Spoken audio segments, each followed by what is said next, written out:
This call is now being recorded.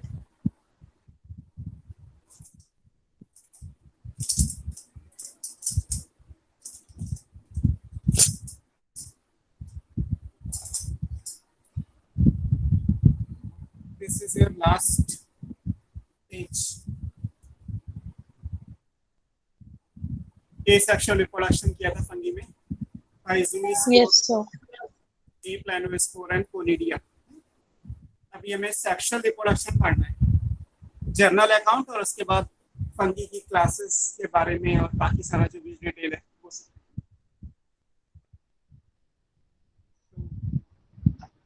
आज इतने ही लोग हैं क्या? 10 students including me and office. Sir अभी आ रहे होंगे. So next comes to sexual reproduction in fungi.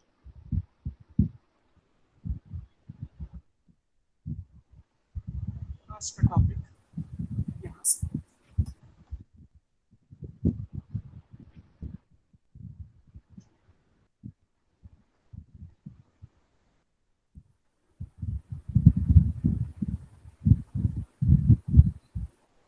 Fungi में सेक्सुअल रिप्रोडक्शन कैसे होता है. और सेक्सुअल रिप्रोडक्शन की डेफिनेशन मैंने आपको कराया था, लिविंग वर्ल्ड में थोड़ा सा आइडिया दिया था.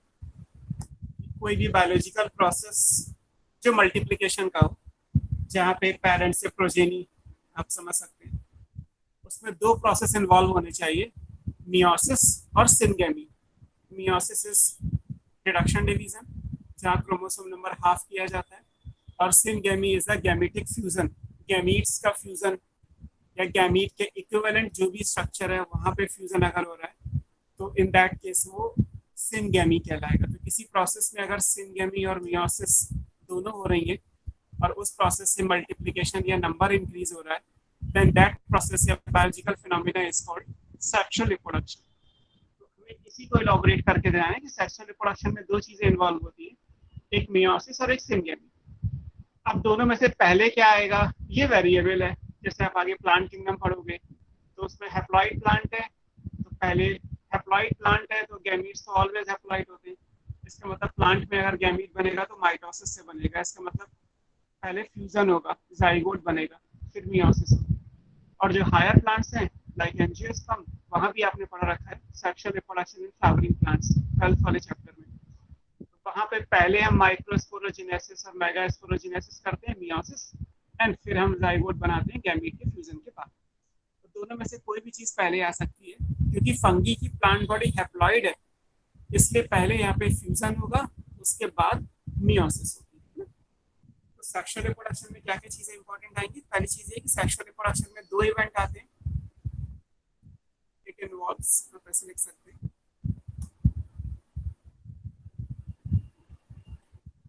one is called syngamy.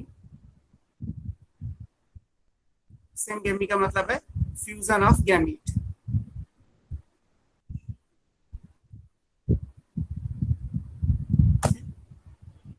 और दूसरा इवेंट जो आएगा वो मियोसिस आएगा,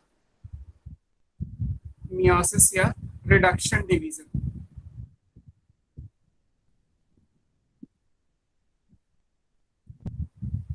अब अगर हम अलग अलग करके देखें तो जब गैमीट फ्यूज करते हैं तो उसमें भी दो चीजें हैं. जैसे आप किसी हायर ऑर्गेनिज्म में पढ़ते हैं, ह्यूमन रिप्रोडक्शन ही पढ़ा है आपने, कि पहले हालांकि स्पर्म में तो स्पर्म का हेड ही एंटर करता है, लेकिन अगर दो गैमीट मिल रहे हैं तो पहले दो गैमीट का साइटोप्लाज्म फ्यूज होगा, उसके बाद दोनों गैमीट में जो न्यूक्लियस है वो फ्यूज होंगे. तो प्लाज्मा का फ्यूजन प्लाज्मोगैमी, न्यूक्लियस का फ्यूजन कैरियोगैमी. एक ही सेल में दो चीजें हैं, न्यूक्लियस और साइटोप्लाज्म, तो पहले उनका प्लाज्मा यानी साइटोप्लाज्म फ्यूज करेगा, उसके बाद उनका न्यूक्लियस फ्यूज करेगा. तो सिनगैमी में भी दो इवेंट आ जाएंगे. One event is called plasmogamy and second event is called karyogamy.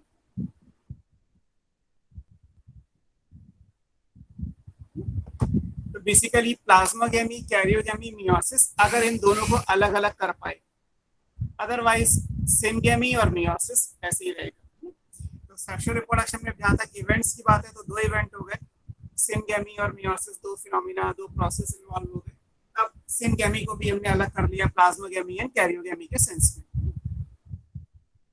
अब इनको डिफाइन करेंगे तो प्लाज्मोगैमी क्या कहलाता है? प्लाज्मोगैमी में फ्यूजन हो रहा है दो सेल के साइटोप्लाज्म का, तो फ्यूजन ऑफ टू साइटोप्लाज्म या fusion of cytoplasm of to gametes. और कैरियोगैमी का मतलब है फ्यूजन ऑफ टू न्यूक्लियाई, दोनों न्यूक्लियाई सेम सेल के होने चाहिए, ये इंपॉर्टेंट है। एक ही सेल में अगर दो न्यूक्लियाई फ्यूज होते हैं तो कैरियोगैमी है, अगर दो सेल के न्यूक्लियाई अलग अलग फ्यूज हो तो वो कैरियोगैमी नहीं कहलाता। प्लाज्मोगैमी, कैरियोगैमी एंड मियोसिस, ये तीन इवेंट आएंगे। इसको आप ऐसे समझ सकते हैं जैसे फंगी के अंदर क्या होता है कि अगर माने ये तीनों चीजें अलग अलग है तो लाइक जो फंगी की प्लांट बॉडी है, फंगी का जो माइसीलियम है वो एन होता है, हैप्लॉइड होता है। आपने पिछली क्लास में पढ़ा हुआ है कि फंगी की प्लांट बॉडी कैसी होती है? हैप्लॉइड होती है। तो सबसे पहले क्या होगा, यहाँ पे दो गैमीट्स बनेंगे, लाइक एक ये गैमीट हो गया, एक ये गैमीट हो गया।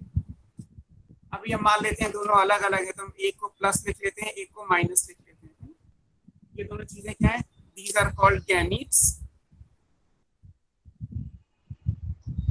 अगर हम इनको न्यूक्लियस के टर्म में देखेंगे तो इनके अंदर क्योंकि एक एक न्यूक्लियाई है तो ये क्या कहलाएगा? ये मोनोकैरियन कहलाएगा। मोनो मतलब वन, कैरियन फॉर न्यूक्लियस, और इसको हैप्लॉइड से डिनोट कर लेंगे। फंगी के माइसीलियम में दो गैमीट बन गए, कोई भी नाम दे देंगे, आगे देख लेंगे क्या क्या है। तो ये इस तरीके से स्ट्रक्चर आ गया। अब इसके बाद क्या होगा? पहला इवेंट होगा, that first event is called plasmogamy. अगर हम यहाँ पे क्या करें? प्लाज्मोगैमी करें। प्लाज्मोगैमी में क्या होगा? ये क्या है? This is called fusion of cytoplasm of two cells लिख लीजिए या गैमीट्स लिख लीजिए। दो सेल के साइटोप्लाज्म या गैमीट्स फ्यूज करेंगे तो ये प्लाज्मोगैमी कहलाएगा। प्लाज्मोगैमी के बाद जब स्ट्रक्चर बनेगा तो स्ट्रक्चर कुछ ऐसे आएगा। ये एक सेल है जिसके अंदर दो न्यूक्लियाई हैं अलग अलग, अभी न्यूक्लियस का फ्यूजन नहीं हुआ, एक पॉजिटिव वाला है और एक नेगेटिव वाला है। तो ये इस टाइप का स्ट्रक्चर बन जाएगा, है ना। इस स्ट्रक्चर को हम क्या बोलते हैं? क्योंकि इसमें दो न्यूक्लियाई है और दोनों अनफ्यूज स्टेट में, तो ये कहलाता है dikaryon. Di means two, karyon means nucleus. इसे n+n से डिनोट करते हैं। दिस इज नॉट 2n, अभी फ्यूजन नहीं हुआ है तो ये डिप्लॉयड नहीं है, ये क्या है? n+n कहलाएगा। अब इसके बाद क्या होगा?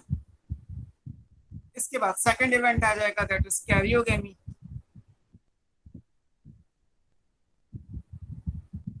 कैरियोगैमी में क्या होगा? Fusion of two. अब ये अलग अलग है प्लस माइनस, तो इसको आप डिसिमिलर लिख सकते हैं या डिफरेंट लिख लीजिए। न्यूक्लियाई ऑफ सेम सेल, एक ही सेल के जो दो न्यूक्लियाई अलग अलग हैं उनके बीच में जब फ्यूजन होगा तो क्या कहलाएगा? कैरियोगैमी कहलाएगा। तो one event is called plasmogamy, other event is called karyogamy. जब कैरियोगैमी हो जाएगी तो जाइगोट या इक्विवेलेंट जो भी आप समझेंगे यहाँ पे, इस टाइप का स्ट्रक्चर बन जाएगा। इसको हम क्या बोलेंगे? अब ये जाइगोट, आपको पता ही है जाइगोट फ्यूज गैमीट फ्यूज करते हैं तो जाइगोट हो जाता है, या न्यूक्लियस क्योंकि फ्यूज हो गया है तो इसको बोलेंगे सिन कैरियन। और इसका रिप्रेजेंटेशन कैसा होगा? अब ये 2n है, डिप्लॉयड। तो पहले था हमारे पास गैमीट्स, हमने पहले दो गैमीट्स का साइटोप्लाज्म फ्यूज किया तो एक डाई कैरियन की स्टेज आ गई, और जो जाइगोट है उससे ये सिन कैरियन बन गया। अब अगर आप इसके बाद थर्ड इवेंट करके इसमें मियोसिस कर दें, third division is, third structure is meiosis, या इसको रिडक्शन डिवीजन ऊपर लिखा हुआ भी डिवीजन बोलेंगे। रिडक्शन डिवीजन को टू पैरेलल लाइन से शो करते हैं। तो अगर आप रिडक्शन डिवीजन कर देंगे तो क्या होगा? अब क्रोमोसोम का नंबर हाफ हो जाएगा। मियोसिस में 1 से 4 सेल बनती हैं, ये एन स्ट्रक्चर हो गया क्योंकि मियोसिस के बाद क्रोमोसोम नंबर जो है वो हाफ हो गया। इसमें से दो पॉजिटिव आएंगी, दो नेगेटिव आएंगी। ये भी फिक्स होता है कि मियोसिस में जब 4 सेल बनेंगे। सर एक का क्या होगा? क्रोमोसोम नंबर एक का सबका एन एन है, एन एन एन एन। तो सर ये तो 4n हो गया ना, जब ये 2n से डिवाइड हुआ है तो। नहीं, ऐसे तो ना होगा। आप जब आपने मियोसिस तो पढ़ा होगा, पहले तो पढ़ा ही हुआ है, अभी इस साल नहीं पढ़ा। मियोसिस में आप क्या करते हैं, होमोलॉगस क्रोमोसोम की पेयरिंग करते हैं। तो 2n इक्वल टू अगर 4 है, तो जब मियोसिस 1 कंप्लीट होती है तो उस पेयर में से एक एक क्रोमोसोम अलग होता है। तो n इक्वल टू 2 रह गया, 2n इक्वल टू 4 का मतलब क्या हुआ, हाफ करेंगे तो n इक्वल टू 4। अब जो दो सेल बनी है, उन दोनों सेल में जो एस फेज में डीएनए डबल किया था वो है डबल किया हुआ। तो मियोसिस सेकंड में क्या करते हैं, हम उनको भी अलग अलग करते हैं। तो N N N N 4 cell बनेंगी। और ये तो अभी आप यही याद रखेंगे, मियोसिस का पर्पस ही होता है क्रोमोसोम का नंबर हाफ होना और 1 से 4 सेल बनना, फिक्स है 1 to 4 and chromosome number half होगा। 2n का n मत याद रखिए, क्योंकि अगर 10n होगा तो n नहीं आएगा, 10n होगा तो 5n आएगा सब में, चारों में। ठीक है, और वो कैसे आता है उसके लिए पूरा चैप्टर है ही, सेल साइकिल सेल डिवीजन। अभी हम पूरा मियोसिस तो नहीं पढ़ सकते। तो क्रोमोसोम नंबर हाफ होगा, सभी का ये n नंबर है क्रोमोसोम। और जहां तक ये इंपॉर्टेंट है कि 2 पॉजिटिव सेल बनेंगे, 2 नेगेटिव। जैसे हमारी बॉडी में अगर बीइंग ए मेल 4 स्पर्म बन रहे हैं बॉडी में, तो उसमें क्या होंगे कि मेरी बॉडी की हर एक सेल के अंदर आधे क्रोमोसोम मदर के हैं, आधे फादर के हैं। तो प्लस माइनस मतलब मदर फादर के सेंस में, तो मदर के भी से भी 2 बनेंगे और फादर के भी 2, 2 प्लस 2 माइनस, इस तरीके से आप समझ सकते हैं। अब ये जर्मिनेट करेंगे और फंगी की प्लांट बॉडी तो फिर से माइसीलियम जैसा है वैसे ही बन जाएगा, यहाँ से फिर यही स्टेज आ जाएगी, है ना। इनको हमने नाम क्या दिया है, ये स्पोर्स कहलाते हैं। हैप्लॉइड है ये। तो मियोसिस से फिर स्पोर हो गया, तो 3 अलग अलग इवेंट हो गए, plasmogamy, karyogamy, meiosis. Higher fungi में कुछ ऐसा ही है, हायर फंगी के अंदर यही केस आएगा, plasmogamy, karyogamy, meiosis. Lower fungi में क्या होता है, प्लाज्मोगेमी और कैरियोगेमी इतनी जल्दी होते हैं कि आप इन दोनों को अलग अलग नहीं कर सकते। जैसे हमारी बॉडी में भी ऐसा ही होता है, ह्यूमन में भी, कि स्पर्म की एंट्री एग में होगी और with in A milli second आप कह सकते हैं कि सर ब्लर हो रही है वीडियो। क्या हुआ, सर वीडियो ब्लर हो रही है। तो ब्लड नहीं होनी चाहिए। Yes, sir. वॉइस में डिस्टरबेंस तो हो सकता है, क्योंकि फैन मैंने आज ऑन कर दिया है। रुको मैं ऑन, Yes, sir. Disturbance हो रही है. वीडियो का तो क्वालिटी, सर अभी सही है. चलो कोई बात नहीं, वीडियो तो क्योंकि इन एवरी केस कुछ हो नहीं सकता, जो डिपेंडेंसी है वो वैसी रहेगी। हाँ, वॉइस का थोड़ा होता है कि फैन ऑन करें। सो ये मैं आपको बता रहा था कि ये दोनों इवेंट अलग अलग केवल हायर फंगी में होते हैं। लोअर फंगी में they are very close to each other, तो आप इन दोनों को अलग अलग नहीं देख पाओगे, आपको 2 गैमीट दिखाई देंगे या सीधे सीधे आपको जो है वो जाइगोट दिखाई देगा। हायर फंगी में क्या है, प्लाज्मोगेमी होगी और इस स्टेज पे हॉल्ट हो जाएगा, रिप्रोडक्शन थोड़ी देर के लिए रुक जाएगा, कैरियोगेमी डिले हो जाएगी।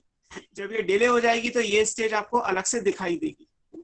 अगर इसी स्टेज पे रादर देन रिप्रोडक्शन कंप्लीट करे, इसी स्टेज पे फंगी डिवाइड करना शुरू कर दे, ग्रो करना शुरू कर दे, तो जो मैंने आपको लिखा था लास्ट क्लास में कि यहाँ पे डाई कैरियोटिक माइसीलियम बनेगा ना। अगर आपको याद हो तो माइसीलियम की 3rd कैटेगरी में आपने लिखा था, ये देखो यहाँ लिखा है, at the time of sexual reproduction only in higher fungi एक डाई कैरियोटिक माइसीलियम बनेगा having 2 nuclei in each cell, एक पॉजिटिव एक नेगेटिव। तो ये माइसीलियम कहाँ से बना, अगर ये वाली सेल इसी स्टेज पे डिवाइड करना शुरू कर दे तो ये माइसीलियम तो क्या कहलाएगा, दिस विल बी मोनोकैरियोटिक। अगर आप उसको डाइकैरियोटिक बोल रहे हैं तो ये माइसीलियम क्या कहलाएगा, ये मोनोकैरियोटिक है, क्योंकि इसमें एक ही न्यूक्लियस है। अब यहां से जब माइसीलियम बनेगा तो क्या होगा, डाइकैरियोटिक, लेकिन वो केवल हायर फंगी में है। तो हायर फंगी में माइसीलियम 2 हो गए थे, एक मोनोकैरियोटिक और एक डाइकैरियोटिक। लेकिन यहाँ से डाइकैरियोटिक माइसीलियम या ग्रोथ होने के बाद कभी ना कभी तो ये आगे का इवेंट पूरा हो गई। आप रिप्रोडक्शन को बीच में डिले कर सकते हैं, but in any case reproduction तो कंप्लीट होगा ही, आगे कैरियोगेमी और मियोसिस का इवेंट पूरा किया जाएगा।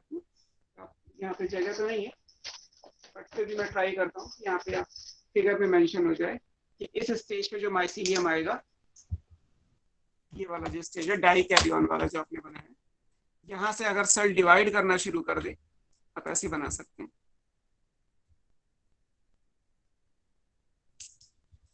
अगर इस स्टेज पे डिवीजन हुआ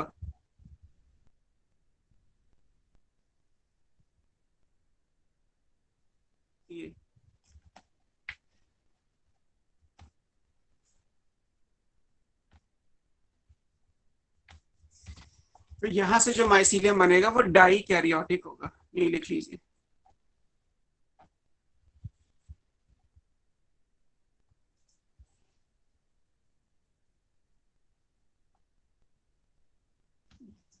तो डाई कैरियोटिक माइसीलियम ऐसे बनता है कि ये वाली सेल रादर देन आगे कैरियोगेमी में जाए वो डिवाइड करना शुरू कर देगी, और सेल माइटोसिस से डिवाइड करती है। माइटोसिस में जो पेरेंट होता है वैसा ही डॉटर बनता है। तो पेरेंट के अंदर अगर एक पॉजिटिव एक निगेटिव वाले 2 अनफ्यूज न्यूक्लियाई हैं, तो आने वाली जितनी भी डॉटर सेल होंगी उन सब में भी यही केस रहेगा। तो इसका मतलब है बनने वाली हर सेल के अंदर एक सेल में 2 न्यूक्लियाई रहेंगे, और प्लस माइनस के स्ट्रेन के हिसाब से, मतलब पॉजिटिव निगेटिव डिफरेंट न्यूक्लियाई रहेंगे। तो ऐसा माइसीलियम फिर जो है वो डाई कैरियोटिक कहलाएगा। इन दैट केस फिर ये वाला माइसीलियम क्या कहलाएगा, ये मोनोकैरियोटिक हो गया। जो फंगी का माइसीलियम है, this one is monokaryotic and this one is dikaryotic.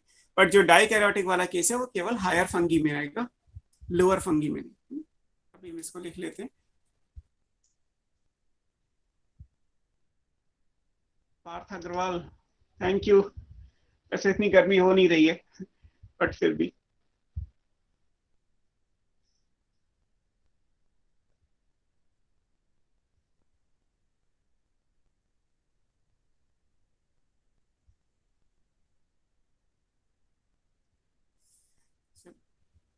Clear. तो ये सेक्सुअल रिप्रोडक्शन का हो गया केस। अब इसमें से जो चीजें इंपॉर्टेंट है उनको देख लेते हैं।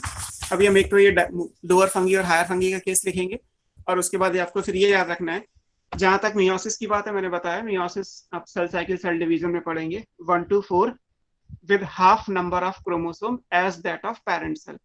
तो वो कैसे होता है वो तो एक अलग चैप्टर है, बट ये फिक्स है। As far as karyogamy is concern, यहाँ भी कोई स्पेशलिटी नहीं है, बिकॉज एक सेल में 2 न्यूक्लियाई है और उन न्यूक्लियाई को फ्यूज होना है। तो उसमें कोई स्पेशलिटी नहीं है कि हम कुछ डिटेल पढ़े। तब detail is in the terms of plasmogamy की 2 जो गैमीट्स हैं या जो भी हम नाम यहाँ पे यूज करने वाले हैं, ये दोनों आपस में फ्यूज कैसे करेंगे। तो आगे हमें मोड ऑफ प्लाज्मोगेमी पढ़ना है ना।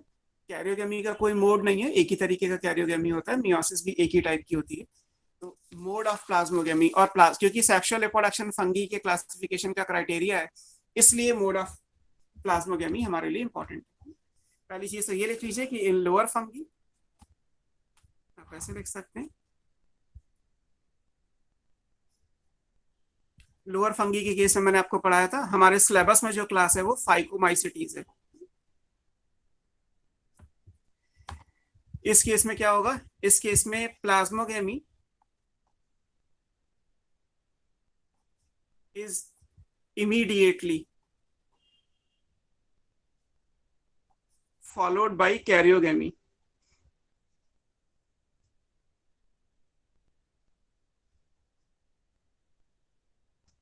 और जब तुरंत कैरियोगेमी हो जाएगी तो इसका मतलब सीधे आप जाइगोट तक पहुंच जाएंगे, या उसका इक्विवेलेंट जो भी स्ट्रक्चर है वहां तक पहुंच जाएंगे। क्योंकि डाई कैरियोटिक स्टेज तभी आती है जब कैरियोगेमी डिले हो, तो यहाँ डिले होने का केस नहीं है ना। इसलिए आप लिख सकते हैं नो डाई कैरियोटिक माइसीलियम। और हमने ये पिछली क्लास में भी लिखा था, लोअर फंगी में डाई कैरियोटिक माइसीलियम नहीं होता। बट इन हायर फंगी में आपको एस्कोमाइसिटीज एंड बेसिडियोमाइसिटीज पढ़ना है। यहां पे क्या होगा, karyogamy is delayed,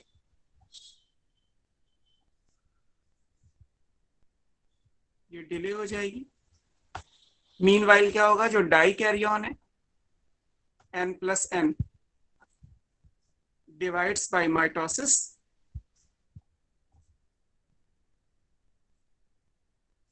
and form,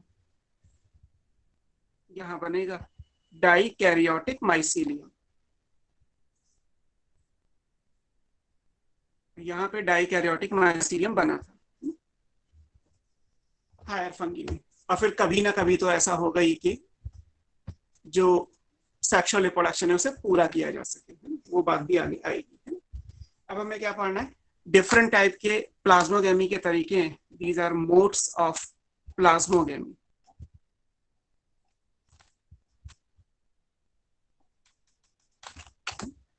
plasmogamy के क्या क्या तरीके हैं जो हमारे सिलेबस में है या जो क्लासेस हमें पढ़नी है हम केवल उतना ही पढ़ रहे हैं। First one is this is called plano. Plano का मतलब होता है सिमिलर, गैमेटिक मतलब गैमीट्स, प्लानो गैमेटिक। कॉपुलेशन लिख सकते हैं इसे आप। कॉपुलेशन आप समझते ही हैं, दो का इन्वॉल्व होना, किसी भी प्रोसेस में दोनों जब इन्वॉल्व होते हैं तो वर्ड कॉपुलेशन आता है। कोई एक इन्वॉल्व होता है तो सिर्फ कांटेक्ट वर्ड यूज करते हैं, है ना। तो मान लीजिए प्लस वाला फंगी है, किसी माइनस वाले फंगी के केवल कांटेक्ट में आया तो उसे हम कांटेक्ट वर्ड के साथ शो करेंगे। बट अगर दोनों एक दूसरे को अप्रोच करते हैं प्लस और minus in terms together involve होकर कोई नया स्ट्रक्चर बनता तो उसको फिर हम कॉपुलेशन या कॉन्जुगेशन बोलते हैं। Conjugation in copulation involvement of two कहलाता है। एंड कॉन्टेक्ट जैसे आप समझते हैं फिजिकल कॉन्टेक्ट मीन्स कोई एक इन्वॉल्व होगा दूसरा नहीं। तो यहाँ पे क्या है कि जो गैमीट्स हैं, प्लानोगैमेटिक है ये वर्ड, तो जो गैमीट्स हैं वो दोनों एक दूसरे के साथ इन्वॉल्व हो रहे हैं। गैमीट्स यहाँ पे जो भी हैं वो कैसे होते हैं, गैमीट्स के बारे में आपने पढ़ा होगा, हम तो अभी आगे पढ़ेंगे उसके, क्योंकि एनसीईआरटी में गैमीट्स के बारे में जो ऑप्शन दिए हैं वो एल्गी में दिए हैं कि गैमीट्स आइसोगैमस होते हैं। पढ़े ये टर्म आपने, एनाइसोगैमस होते हैं, यस सर। है ना, या ऊगैमस हैं। तो ये फंगी में भी होते हैं, ऐसा नहीं है कि केवल एल्गी में है। वो बात अलग है कि एनसीईआरटी ने इसको एल्गी में डिस्कस किया है। तो कोई भी टाइप के गैमीट्स हो, आइसोगैमस का मतलब होता है लाइक दोनों की मॉर्फोलॉजी एक जैसी हो, जैसे दोनों पियर शेप हैं और दोनों में फ्लैजिला है, या दोनों स्फेरिकल हैं और दोनों में फ्लैजिला नहीं है। तो जब ऐसे दो गैमीट फ्यूज करते हैं तो आइसोगैमस बन जाता है ना। ये कहलाता है मॉर्फोलॉजिकली सिमिलर, पियर shape, spherical. Physiologically similar, motile, non motile.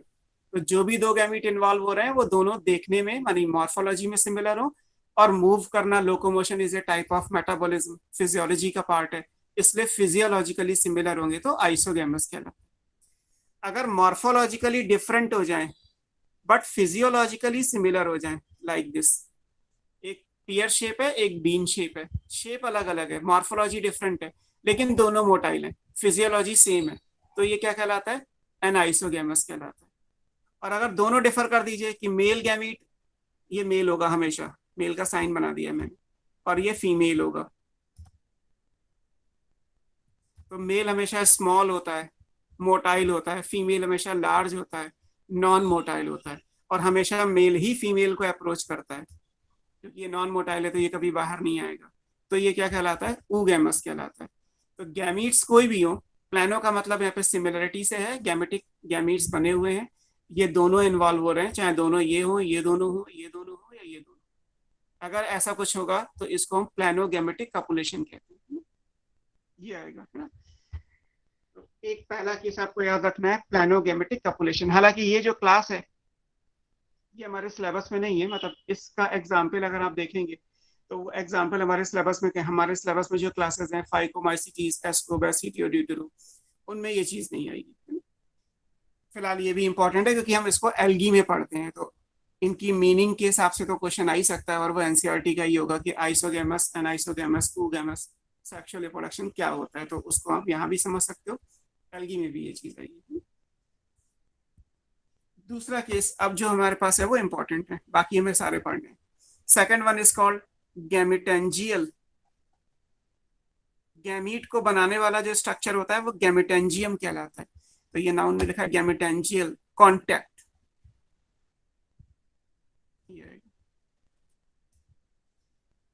अब लोअर फंगी में आपने क्या पढ़ा था कि जो माइसीलियम है वो कैसा होता है, एसेप्टेट होता है, एसेप्टेट सिनोसिटिक, मतलब मल्टी न्यूक्लिएट कंडीशन होगी। तो एक्चुअली जब गैमीट बनेगा तो गैमीट नहीं वैलिड होता, टर्म उसकी जगह गैमेटेंजियम ही होती है, क्योंकि गैमीट में क्या बनाते हैं आप, एक सेल जिसमें एक न्यूक्लियाई है। अब यहाँ तो जो भी चीज है वो मल्टी न्यूक्लिएट है, तो फिर गैमीट भी क्या बनेगा, मल्टी न्यूक्लिएट के जैसा ही स्ट्रक्चर बनेगा। तो होता क्या है कि गैमेटेंजियल कॉन्टैक्ट के टाइम में, लाइक जैसे ये एक गैमेटेंजिया है, ये सब मल्टी न्यूक्लिएट है, एसेप्टेट सिनोसिटिक माइसीलियम है, तो गैमेटेंजियम भी ये हो गई, ये प्लस, ऐसे ये दूसरी गैमेटेंजिया है, ये भी मल्टी न्यूक्लिएट है, क्यों? क्योंकि इसका माइसीलियम भी मल्टी न्यूक्लिएट है, ये माइनस। तो दो गैमेटेंजियम ये है ना, दीज आर टू फ्यूज करने वाली गैमेटेंजिया, सिंगल होगा तो गैमेटेंजियम।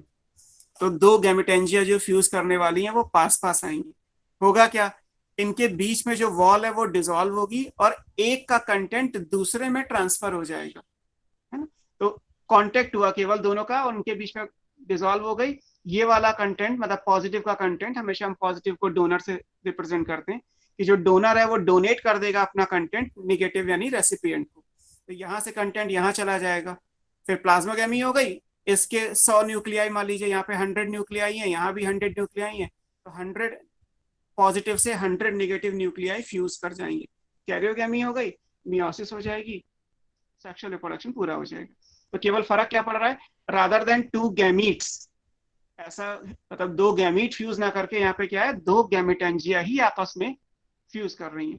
तो जब प्लाज्मोगेमी और कैरियोगेमी जब कंप्लीट हो जाएगी तो उसके बाद जब आप नोटिस करेंगे तो उसमें एक गैमेटेंजिया तो आपको खाली दिखाई देगा, एम्प्टी, और एक के अंदर जो है वो ये स्ट्रक्चर बन जाएगा। इसका कंटेंट अगर इसमें ट्रांसफर हुआ, ये प्लस का माइनस में गया तो ये तो हो गई एम्प्टी, और ये आपको बाद में दिखाई देगा। और यहाँ पे हम एरो पे क्या लिख रहे हैं, प्लाज्मोगेमी और कैरियोगेमी, क्योंकि लोअर फंगी में एक साथ हो जाती है तो वर्ड क्या यूज हो जाएगा, सिनगेमी। तो सिनगेमी के बाद ये स्ट्रक्चर आ जाएगा। अब इस स्ट्रक्चर को नाम क्या दिया जाता है, जाइगोट तो नहीं बोल सकते क्योंकि जाइगोट तो एक न्यूक्लियस का होता है ना। तो इसको हमने नाम क्या दिया, इसको नाम दिया गया है oospore। oospore और जाइगोट में डिफरेंस किस चीज का है, केवल मल्टी न्यूक्लिएट कंडीशन का। जाइगोट डिप्लॉयड होता है तो ये डिप्लॉयड है, जाइगोट सेक्सुअल रिप्रोडक्शन के बाद बनता है, ये भी सेक्सुअल रिप्रोडक्शन के बाद ही बना, लेकिन ये मल्टी न्यूक्लिएट है। मल्टी न्यूक्लिएट मतलब सिनोसिटिक, है ना। तो अगर एक डिप्लॉयड मल्टी न्यूक्लिएट स्ट्रक्चर बने बाई गैमेटेंजियल कॉन्टैक्ट तो ये वाला केस आएगा जो आपके सामने कुछ बना हुआ है। तो इस तरीके से चीजें आएंगी। अब इसमें इंपॉर्टेंट ये कि ये होता कहाँ पे है गैमेटेंजियल कॉन्टैक्ट, तो जो आप आगे भी एग्जाम्पल अगर हम इसकी बात करेंगे कि ये वाला केस कहाँ पे है, तो ये में oomaइसिटीज में मिलेगा। अभी आप लिख लीजिए, हम 10 to 15 मिनट्स में oomaइसिटीज तक पहुंच जाएंगे। तो oomaइसिटीज के जो मेंबर हैं उनका कैरेक्टरिस्टिक है कि plasmogamy is by gametangial contact. Gametangial contact का मतलब है two gametangia which are to be fused come close together, content of one gametangium transfer into the other by dissolution of the wall. After syngamy, a diploid multinucleate structure is formed called oospore. एक zygote और एक oospore में इतना difference है कि ये diploid है, zygote भी डिप्लॉयड है, बट जाइगोट एक सेल का एक न्यूक्लियस वाला होता है, ये मल्टी न्यूक्लिएट स्ट्रक्चर। इतनी सी बात है। मतलब एक इमेजिनरी अगर आप इस बात को समझे तो जैसे हमारे पास टेस्टिस और ओवरी हैं जिनके अंदर एग और स्पर्म है, तो रादर देन एग और स्पर्म फ्यूज करने के, मान लीजिए ऐसा कहीं होता कि मेल को बनाने वाला जो स्ट्रक्चर है मेल गैमेटेंजियम दैट इज टेस्टिस और फीमेल के लिए ओवरी है, तो रादर देन गैमीट्स पूरी पूरी बॉडी ही अगर फ्यूज कर जाएं जैसे यहाँ कर रही है, तो जैसे एक जाइगोट बनेगा वैसे क्या होगा कि एक कॉमन साइटोप्लाज्म के अंदर बहुत सारे जाइगोट बन जाएंगे, जितने स्पर्म जितने एग उतने जाइगोट। तो उस पॉइंट ऑफ व्यू से एक स्ट्रक्चर oospore बन के तैयार हुआ। ये वर्ड याद रखिएगा oospore। अब देखो यहाँ भी स्पोर वर्ड है, अब बट ये स्पोर कब बना है, सेक्सुअल रिप्रोडक्शन में, जबकि आपने पिछली क्लास में जो पढ़े हैं ज़ूस्पोर, कोनिडियोस्पोर, ए प्लानोस्पोर, वो सब ए सेक्सुअल में बने थे। ए सेक्सुअल में बने थे इसलिए वो हैप्लॉइड थे, ये सेक्सुअल में बना है और कैसा है, डिप्लॉइड है। तो स्पोर से मिलते जुलते वर्ड हैं, इनको भी कंफ्यूज मत करिएगा। Now third case is gametangial conjugation. अब हम दोनों गैमेटेंजिया को एक दूसरे के पास लाएंगे। गैमेटेंजियल कॉन्जुगेशन और गैमेटेंजियल कॉपुलेशन। अभी मैंने आपको बताया कॉन्जुगेशन और कॉपुलेशन का मतलब है कि यहाँ पे दोनों इन्वॉल्व हो रहे हैं। अब जब दोनों इन्वॉल्व होंगे तो फर्क सिर्फ इतना आएगा कि जब भी कुछ बनेगा तो एक कॉमन स्ट्रक्चर बन जाएगा। जैसे ये प्लस है, ये माइनस वाली गैमेटेंजिया है, ये इनका माइसीलियम हो गया जहां पे ये स्ट्रक्चर बने। These are two fusing gametangia. अब जब इनका रिजल्ट सिनगैमी के बाद बनेगा, यस हाँ ये थर्ड है, प्लाज्मा गैमी तीसरे टाइप की। अब जब स्ट्रक्चर बनेगा तो ये मान लीजिए ये फर्स्ट गैमी था, ये दूसरा वाला था।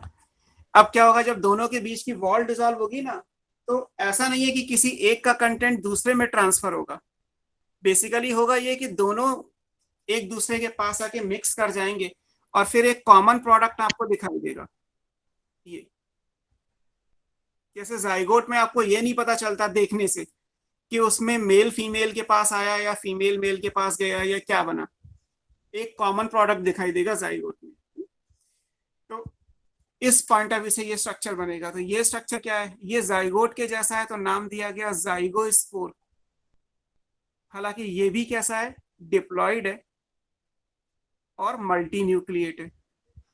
तो ऊ स्पोर और जाइगोस्पोर में डिफरेंस केवल इस बात का हुआ कि ऊ स्पोर बना था एक का कंटेंट दूसरे में ट्रांसफर करके, और जाइगोस्पोर बना कि दोनों गैमेटेंजिया का कंटेंट एक दूसरे में मिक्सअप हो गया और एक कॉमन प्रोडक्ट मिल गया। कॉन्जुगेशन में आपको कोई भी एम्प्टी गैमेटेंजियम नहीं दिखाई देगी, जैसे वहां पे एक एम्प्टी है और एक में ऊ स्पोर है, और ऑब्वियस है कि जिसमें ऊ स्पोर है वो रेसिपिएंट होगा, जो एम्प्टी है वो डोनर रहा होगा। यहाँ पे पॉजिटिव और नेगेटिव मिक्स तो कर गए, लेकिन आप इसमें ये नहीं बता सकते कि कौन सा पॉजिटिव था कौन सा नेगेटिव था, देखने से नहीं पता चलेगा, क्योंकि दोनों का एक कॉमन प्रोडक्ट बनेगा। तो जाइगोस्पोर का फॉर्मेशन होता है तब जब गैमेटेंजियल कॉन्जुगेशन हो, और ऊ स्पोर का फॉर्मेशन होता है तब जब गैमेटेंजियल कॉन्टैक्ट हो। इस तरीके से आएगा। इसके एग्जाम्पल में जो आप पढ़ेंगे वो आएगा क्लास जाइगोमाइसिटीज। जैसे वो ऊमाइसिटीज का कैरेक्टरिस्टिक था, ये जाइगोमाइसिटीज का कैरेक्टरिस्टिक फीचर है। तो गैमेटेंजियल कॉन्जुगेशन, सॉरी फिर से बोलो, हो रही है। मेरी फोन की स्क्रीन ब्लर्ड हो रही है। Yes sir. नहीं सर सही है। हाँ मैं देख रहा हूँ आपका चैट बॉक्स खुला हुआ है, लेकिन अभी तो सब ठीक है। रोहन ने लिखा है ब्लर्ड है टोटली, बट बाकी सब तो कह रहे हैं सही है, वॉइस भी ठीक है, स्क्रीन भी ठीक है। वो बीच बीच में कभी काफी हो जा रही है तो ये भी मतलब शो हो रहा है, मैनेज कर ले रहे हैं। सिर्फ मैं कह सकता हूँ यहाँ से बैठ के कि वो आपके पॉइंट ऑफ मतलब आपके कनेक्शन के अकॉर्डिंग होगी, क्योंकि यहाँ तो लाइट आ रही है और ब्रॉडबैंड इज ऑन, तो इसलिए इतना फ्लक्चुएशन नहीं आएगा कि with in 10 minutes 5 minutes bar bar blood हो, या तो लाइट जाने पे ब्लड होगी, नहीं तो नहीं होगी। नाउ फोर्थ केस इज, ये कहलाता है स्पर्मेटाइजेशन, जैसे बिल्कुल हायर प्लांट्स और एनिमल्स में होता है spermatization, just like higher plant, और ये हायर फंगी में ही होता है ना, ये लोअर फंगी में था, गैमेटेंजियल कॉन्टैक्ट और गैमेटेंजियल कॉन्जुगेशन। स्पर्मेटाइजेशन का केस क्या है, जैसे एक मेल के अंदर होता है, अभी आपने oogamous टाइप का रिप्रोडक्शन पढ़ा जहाँ पे गैमीट्स भी थे, और मेल हमेशा मोटाइल होता है, मूव करके जाता है फीमेल के पास। अब जैसे अगर हम हायर प्लांट या एनिमल की बात करें, तो अगर आप हायर प्लांट की बात करेंगे तो आपने सेक्सुअल रिप्रोडक्शन में पढ़ा है कि एक कार्पेल होती है, उस कार्पेल के अंदर ओव्यूल होते हैं, ओव्यूल के अंदर एक फीमेल गैमेटोफाइट या एम्ब्रियो सैक होता है, और उसमें माइक्रोपाइलर एंड पे दो सिनर्जिड के बीच में एक एग होता है। मतलब अगर आप एग को देखोगे तो बहुत अंदर जाके सेफ पोजीशन पे है, सेफेस्ट पोजीशन पे। ऐसे ही अगर आप एनिमल्स का देखेंगे तो ओवरी और एग की पोजीशन अगर आप देखेंगे तो बॉडी के बिल्कुल अंदर जाके वेल सेफ प्लेस पे। मेल को क्या करना होगा, उस एग तक पहुंचना होगा और उसके लिए एक पाथ ट्रेवल करना होगा। जैसे अगर ह्यूमन में कहा जाए तो वजाइनल ओपनिंग से लेके और एग जहां पे होगा वहां तक का पूरा पाथ ट्रेवल करेगा विद इन स्टिपुलेटेड टाइम। ऐसा भी नहीं है कि इसको हम कितने भी टाइम के अंदर जाके एग को फर्टिलाइज कर ही लेगा, उसे विद इन टाइम करना होगा। और ऐसे प्लांट्स का भी होता है, ये नहीं कि स्टिग्मा के ऊपर पॉलन लैंड किया तो जब मर्जी चाहेगा कि पॉलन एग को जाके फर्टिलाइज कर लेगा। पॉलन की भी वाइबिलिटी होती है, आपके चैप्टर में लिया हुआ है, और with in that time pollen को एग तक पहुंचना ही होगा। तो इसी तरीके का कुछ हायर फंगी में भी है। यहाँ भी एक मेल का माइसीलियम होगा, तो उसमें जो स्ट्रक्चर है वो हाइफी कहलाएंगे। तो there is a male hyphae, इसको हम बोलते हैं स्पर्मेशियल, स्पर्म के जैसा है तो ये स्पर्मेशियल हाइफी कहलाता है, जिसमें बनेगा मेल गैमीट। इसको हम स्पर्मेशियम कहते हैं। ऐसे ही फिर एक फीमेल हाइफी होगा, इसको रिसेप्टिव हाइफी कहते हैं।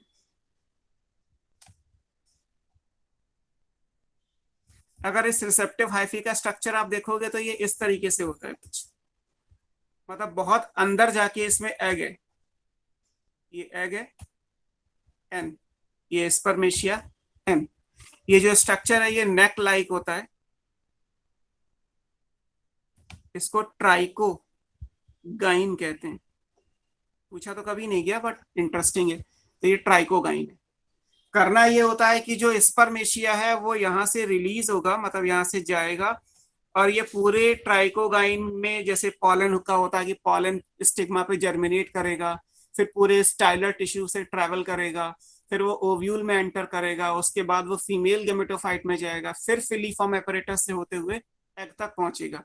तो ऐसे ही जो स्पर्मेशियम है, ये मेल गैमीट भी पूरे ट्राइकोगाइन को डिसॉल्व करता हुआ एग तक पहुंचेगा और वहां जाके फर्टिलाइज करेगा। तो अगर इस टाइप का कोई स्ट्रक्चर है कि जहाँ पे एक मेल हाइफी में मेल गैमीट बना और फीमेल हाइफी में फीमेल गैमीट है, एंड फीमेल गैमीट सुपरफिशियल नहीं है, that is not located above the thallus या माइसीलियम, वो माइसीलियम के बहुत अंदर तक है, और सीधा सीधा भी नहीं है कि एकदम से पहुंच जाए। ऑलरेडी बहुत कर्व लाइक नेक लाइक स्ट्रक्चर है ट्राइकोगाइन, इसको पास करते हुए एग तक जाना होगा और फर्टिलाइजेशन करना होगा, है ना, तब कहीं जाके जाइगोट बनेगा। तो इस स्ट्रक्चर को हम बोलते हैं इस टाइप की प्लाज्मोगेमी को बोलते हैं स्पर्मेटाइजेशन। अब यहाँ जो स्ट्रक्चर बनेगा फर्टिलाइजेशन के बाद वो डिपेंड करता है, आगे हम पढ़ेंगे कि अगर ये एस्कोमाइसिटीज का है तो एस्कस मदर सेल एनसीईआरटी में, अगर मशरूम या बैसिडियोमाइसिटीज का है तो बैसिडियम मदर सेल आएगा। फिलहाल अभी हम एग्जाम्पल लिख लेते हैं कि इसमें जो एग्जाम्पल्स आएंगे वो एस्कोमाइसिटीज एंड बैसिडियोमाइसिटीज। बैसिडियोमाइसिटीज में भी मोस्टली जो पैरासिटिक हैं उनके अंदर स्पर्मेटाइजेशन का ऑप्शन है ना। बैसिडियोमाइसिटीज के जो पैरासिटिक मेंबर हैं लाइक रस्ट फंगी एनसीईआरटी में है या स्मट फंगी एनसीईआरटी में, उसके अंदर ये वाला केस है। एक लास्ट केस है जो बेसिकली सेक्सुअल रिप्रोडक्शन से बिल्कुल अलग है, उसको हम बोलते हैं सोमैटोगैमी। नीट का ही क्वेश्चन है ये। तो सोमैटोगैमी कहाँ होती है? सोमैटिक का मतलब होता है नॉट रिप्रोडक्टिव। बॉडी में दो टाइप की सेल होती हैं, एक रिप्रोडक्टिव सेल और एक सोमैटिक सेल। तो जिसमें रिप्रोडक्शन हो रहा है वो रिप्रोडक्टिव, जो उसके अलावा जितने भी हैं वो सोमैटिक है। तो अभी तो हम बात कर रहे थे कि दो गैमीट फ्यूज कर रहे हैं या दो गैमीट को बनाने वाले स्ट्रक्चर गैमेटेंजियम कांटेक्ट में आ रहे हैं या फ्यूज कर रहे हैं। यहाँ क्या बात हो रही है, यहाँ बॉडी की कोई भी दो सेल, सोमैटिक सेल का मतलब क्या हुआ कि अदर देन रिप्रोडक्टिव, आप बॉडी में से कहीं से भी कोई भी दो सेल फ्यूज कर दीजिए तो उसको हम क्या बोल देंगे? सोमैटोगैमी बोल देंगे। जैसे आगे आप ईस्ट पढ़ोगे तो ईस्ट के अंदर क्या होता है कि एक बडिंग आपने पढ़ी था पिछली क्लास में, तो ईस्ट में क्या होता है कि एक बड और एक पेरेंट सेल, यही दोनों आपस में फ्यूज कर जाती हैं, स्यूडोगैमी बोल देते हैं। क्योंकि पेरेंट सेल और डॉटर सेल दोनों ही क्या है? सोमैटिक सेल है, वो रिप्रोडक्शन तो नहीं कर रही, बट वो दोनों आपस में फ्यूज करके डिप्लॉयड स्ट्रक्चर बना देंगे। ऐसे मशरूम के अंदर भी सोमैटोगैमी होती है। सोमैटोगैमी का मतलब हुआ fusion of any two somatic cell, fusion of any two somatic cells. अभी तक हम गैमीट्स की बात कर रहे थे, बट यहाँ पे सोमैटिक सेल्स की, जैसे आपने लिखा था अभी कि सेक्सुअल रिप्रोडक्शन में सिनगैमी और मियोसिस होनी चाहिए, तो अगर मैं आपसे कहूँ कि क्या इस बात में भी कोई एक्सेप्शन है कि बिना सिनगेमी के सेक्सुअल रिप्रोडक्शन, ये हो जाएगा। यहाँ पे गैमीट्स फ्यूज नहीं कर रही हैं, यहाँ पे सोमैटिक सेल्स फ्यूज हो रही हैं, ये ठीक है। गैमी है बट सिनगेमी जो गैमेटिक फ्यूजन होता है वो ना होके सोमैटिक फ्यूजन हो रहा है, इतना डिफरेंस आ गया। The fusion of any two somatic cells is called somatogamy. For example, जो नीट में क्वेश्चन आया था, जैसे था मशरूम। मशरूम क्या है? बैसिडियोमाइसिटीज का सेप्रोट्रॉफिक मेंबर है। पैरासिटिक मेंबर में तो ये होगा, इसी क्लास के जो नॉन पैरासिटिक या आप सेप्रोट्रॉफिक मेंबर बोल सकते हैं, लाइक मशरूम, उसमें ये आएगा इन मेंबर्स ऑफ। So ये sexual reproduction without syngamy है ना? हाँ, सिनगेमी का मतलब फ्यूजन ऑफ गैमीट्स होता है, यहाँ पे फ्यूजन ऑफ सेल्स हो रहा है, गैमीट नहीं हो रहा है। इस बात में एक्सेप्शन है कि गैमीट नहीं है और सेक्सुअल रिप्रोडक्शन है।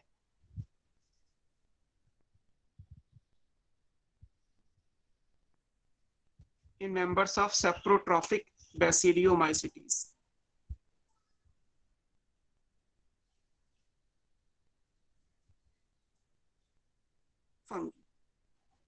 जैसे मशरूम, जो क्वेश्चन पूछा गया था वो ये था कि मशरूम्स के अंदर मोड ऑफ प्लाज्मोगेमी क्या है, तो उसका आंसर एक्चुअली सोमैटोगेमी था। मशरूम्स में सोमैटोगेमी होती है। मशरूम बैसिडियोमाइसिटीज क्लास से बिलोंग करती है। तो इसमें से ए वाला अगर छोड़ दिया जाए तो बी सी डी ई जो हमने पढ़ा, गैमेटेंजियल कॉन्टैक्ट, गैमेटेंजियल कॉन्जुगेशन, स्पर्मेटाइजेशन एंड सोमैटोगेमी, ये चार आगे हम क्लासेस पढ़ेंगे भी जस्ट। तो अलग अलग क्लासेस के अलग अलग कैरेक्टरिस्टिक टाइप की प्लाज्मोगेमी है, सब में अलग अलग हर क्लास की एक प्लाज्मोगेमी अलग है। फंगी का जो क्लासिफिकेशन है उसमें से जो चार क्राइटेरिया है, तो एक क्राइटेरिया सेक्सुअल रिप्रोडक्शन का भी है। सेक्सुअल रिप्रोडक्शन में जो क्रूशियल है वो क्या है? डिफरेंट टाइप की प्लाज्मोगेमी, क्योंकि कैरियोगेमी और मियोसिस में तो कोई चेंज है ही नहीं, तो इसलिए वहां तो कोई कंसर्न आएगा नहीं। अब आपको पढ़ना है फंगी की क्लासेस, और क्लासेस के भी जनरल कैरेक्टर्स आपके सिलेबस में। फंगी डिवीजन है ना, सॉरी किंगडम आप पढ़ रहे थे। अब फंगी में किंगडम तो फंगी हो गया, इसके बाद आइडियली आना चाहिए टैक्सोनॉमिक हायरार्की के हिसाब से डिवीजन, बट डिवीजन आपके सिलेबस में नहीं है ना। आप कह लीजिए कि आप जो डिवीजन है वो नहीं पढ़, डिवीजन का जो टेक्निकल टर्म है वो आप नहीं पढ़ रहे, फिर सीधे सीधे आएंगी क्लासेस, और क्लासेस आपको पढ़नी है। तो हम बेसिकली किंगडम पढ़ रहे हैं, किंगडम फंगी। अभी तक हमने जो भी कुछ पढ़ा वो जर्नल अकाउंट था। फंगी की हैबिटेट, फंगी का स्ट्रक्चर यानी माइसीलियम, फंगी के सेल में कोई चेंजेस हैं तो वो, फंगी का न्यूट्रिशन और फंगी का रिप्रोडक्शन, उसमें एसेक्सुअल, सेक्सुअल, वेजिटेटिव, ये सब हमने पढ़ा। अब हमें पढ़ना है क्लासिफिकेशन, फंगी का क्लासिफिकेशन पढ़ना है।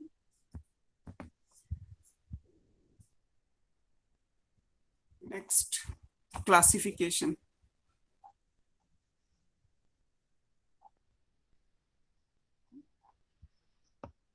क्लासिफिकेशन बस आप ये समझ सकते हैं कि हम फिलहाल किंगडम फंगी पढ़ रहे हैं। फंगी के अंदर दो डिवीजन होंगे, बेसिकली ये दो डिवीजन आएंगे यहाँ पे, और डिवीजन आपके सिलेबस में नहीं है, बट इसमें से जो ट्रू फंगी हैं उनको यू माइकोटा में रखा गया। आपने फंगी को क्या नाम दिया था? माइकोटा, स्टार्टिंग में लिखा हुआ है, तो ये क्या है? यू माइकोटा, ट्रू फंगी है। अब जैसे यहाँ पे आप समझने के लिए मान लीजिए कि अगर ये ट्रू फंगी है तो कुछ यहाँ पे प्रिमिटिव या फॉल्स फंगी भी होंगी, शायद कुछ तो होगा ही ना यहाँ पे टेक्निकल टर्म। तो अब अगर हम बीइंग ए माइकोलॉजिस्ट सोचें रादर देन आर.एच. व्हिटेकर, हम केवल फंगी का क्लासिफिकेशन करें, तो यहाँ पे कौन कौन सी आएंगी?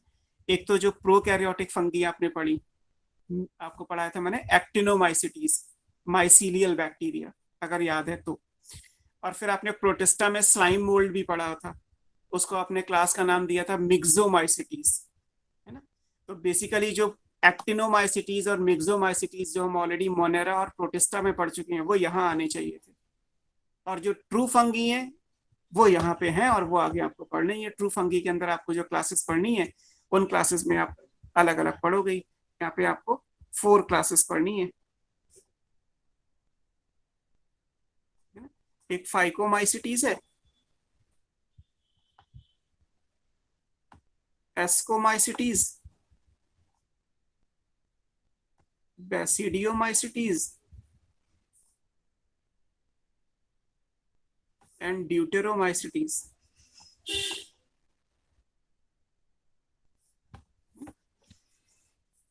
इस तरीके से हमें पढ़ना है। और फंगी का क्लासिफिकेशन किस चीज पे बेस्ड है वो आप यहाँ लिख सकते हैं, दिस इज बेस्ड ऑन, एक क्राइटेरिया है नेचर ऑफ माइसीलियम,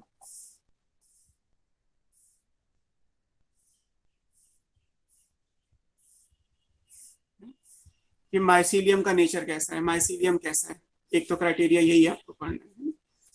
जैसे अभी हमने पढ़ा था माइसीलियम को डिटेल में पढ़ा था हमने, एसेप्टेट, सिनोसिटिक, फिर उसके बाद मोनोकैरियोटिक, डाइकैरियोटिक, सिंपल पोर, डॉली पोर, ये सब ऑलरेडी हमने माइसीलियम में स्टडी किया हुआ है। तो एक नेचर ऑफ माइसीलियम आएगा। उसके बाद जो दूसरा आएगा वो इनका आएगा, आप कह सकते हैं न्यूट्रिशन, सेप्रोट्रॉफिक या पैरासिटिक या सिम्बायोन्ट्स जो भी है वो। तीसरा आएगा प्रेजेंस या एब्सेंस, आप लिख सकते हैं मोटाइल स्टेज, ये एसेक्सुअल रिप्रोडक्शन में। और एक चौथा आएगा सेक्सुअल रिप्रोडक्शन, और सेक्सुअल रिप्रोडक्शन में डिफर क्या करता है, मोड ऑफ प्लाज्मोगेमी। अभी आपने पढ़ी है अलग अलग टाइप की प्लाज्मोगेमी अलग अलग केस में। तो asexual reproduction, sexual reproduction, nutrition and mycelium, इन्हीं सब पे फंगी का टोटल क्लासिफिकेशन बेस है ना। जो इंपॉर्टेंट क्राइटेरिया किसी क्वेश्चन में मिल जाएंगे, फंगी का क्लासिफिकेशन किस कैरेक्टर पे बेस है या किस कैरेक्टर पे बेस नहीं है, जो भी ऑप्शंस हो आप उनमें से चूज कर सकते हैं। अब हमें एनसीईआरटी के हिसाब से पहली क्लास पढ़नी है, फर्स्ट क्लासेस फाइकोमाइसिटीज। सीधे सीधे एनसीईआरटी में क्लासेस ही दी हुई है, तो फर्स्ट क्लासेस फाइकोमाइसिटीज। अगर हम एनसीईआरटी के हिसाब से देखेंगे तो फाइको वर्ड यूज होता है एल्गी के लिए, जैसे आगे आप पढ़ोगे एल्गी के लिए जो हम वर्ड यूज करेंगे, एल्गी की स्टडी फाइकोलॉजी कहलाती है। तो फाइको आता है एल्गी के लिए, and mycetes denotes the class of fungi. तो ये निक नेम में क्या कहलाएंगी, इनको आप एल्गल फंगी बोलेंगे, ये एल्गल फंगी कहलाएंगी, क्योंकि फाइको वर्ड एल्गी के लिए आता है, mycetes denotes the class of fungi. तो निक नेम में क्या कहलाएंगी, एल्गल फंगी कहलाएंगी। अब इस फाइकोमाइसिटीज में दो सब क्लासेस हैं बेसिकली, है ना। One is called oomaicites, another one is called zygomaicites, क्योंकि हमने दोनों को अलग अलग पढ़ा है एनसीईआरटी में। इन दोनों के कैरेक्टर एक साथ दिए under the section phycomycetes, but हम अलग अलग पढ़ेंगे। अगर हम अलग अलग देखें तो ये oomaicites हैं, एक्चुअली ये कहलाती हैं एल्गल फंगी, और ये कहलाती है conjugation fungi.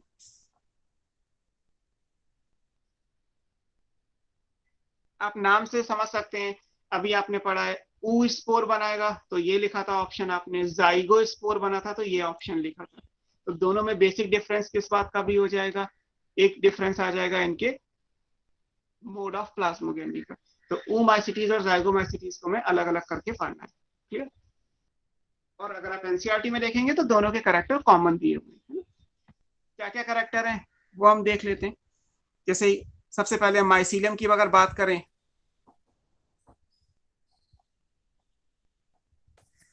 Just a minute.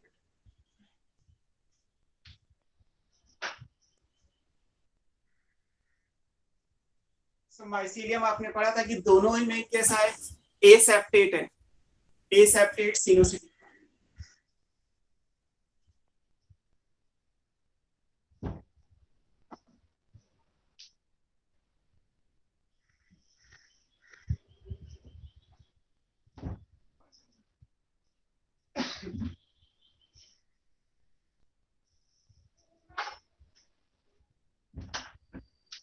So, दोनों में माइसीलियम कैसा है, एसेप्टेट सिनोसिटिक। वो तो आपने दोनों में कॉमन लिखा था, आप अगर लिखना चाहें तो दोनों में ही कैसा है, दिस इज एसेप्टेट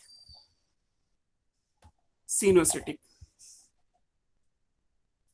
यहां भी कैसा माइसीलियम आएगा, एसेप्टेट सिनोसिटिक,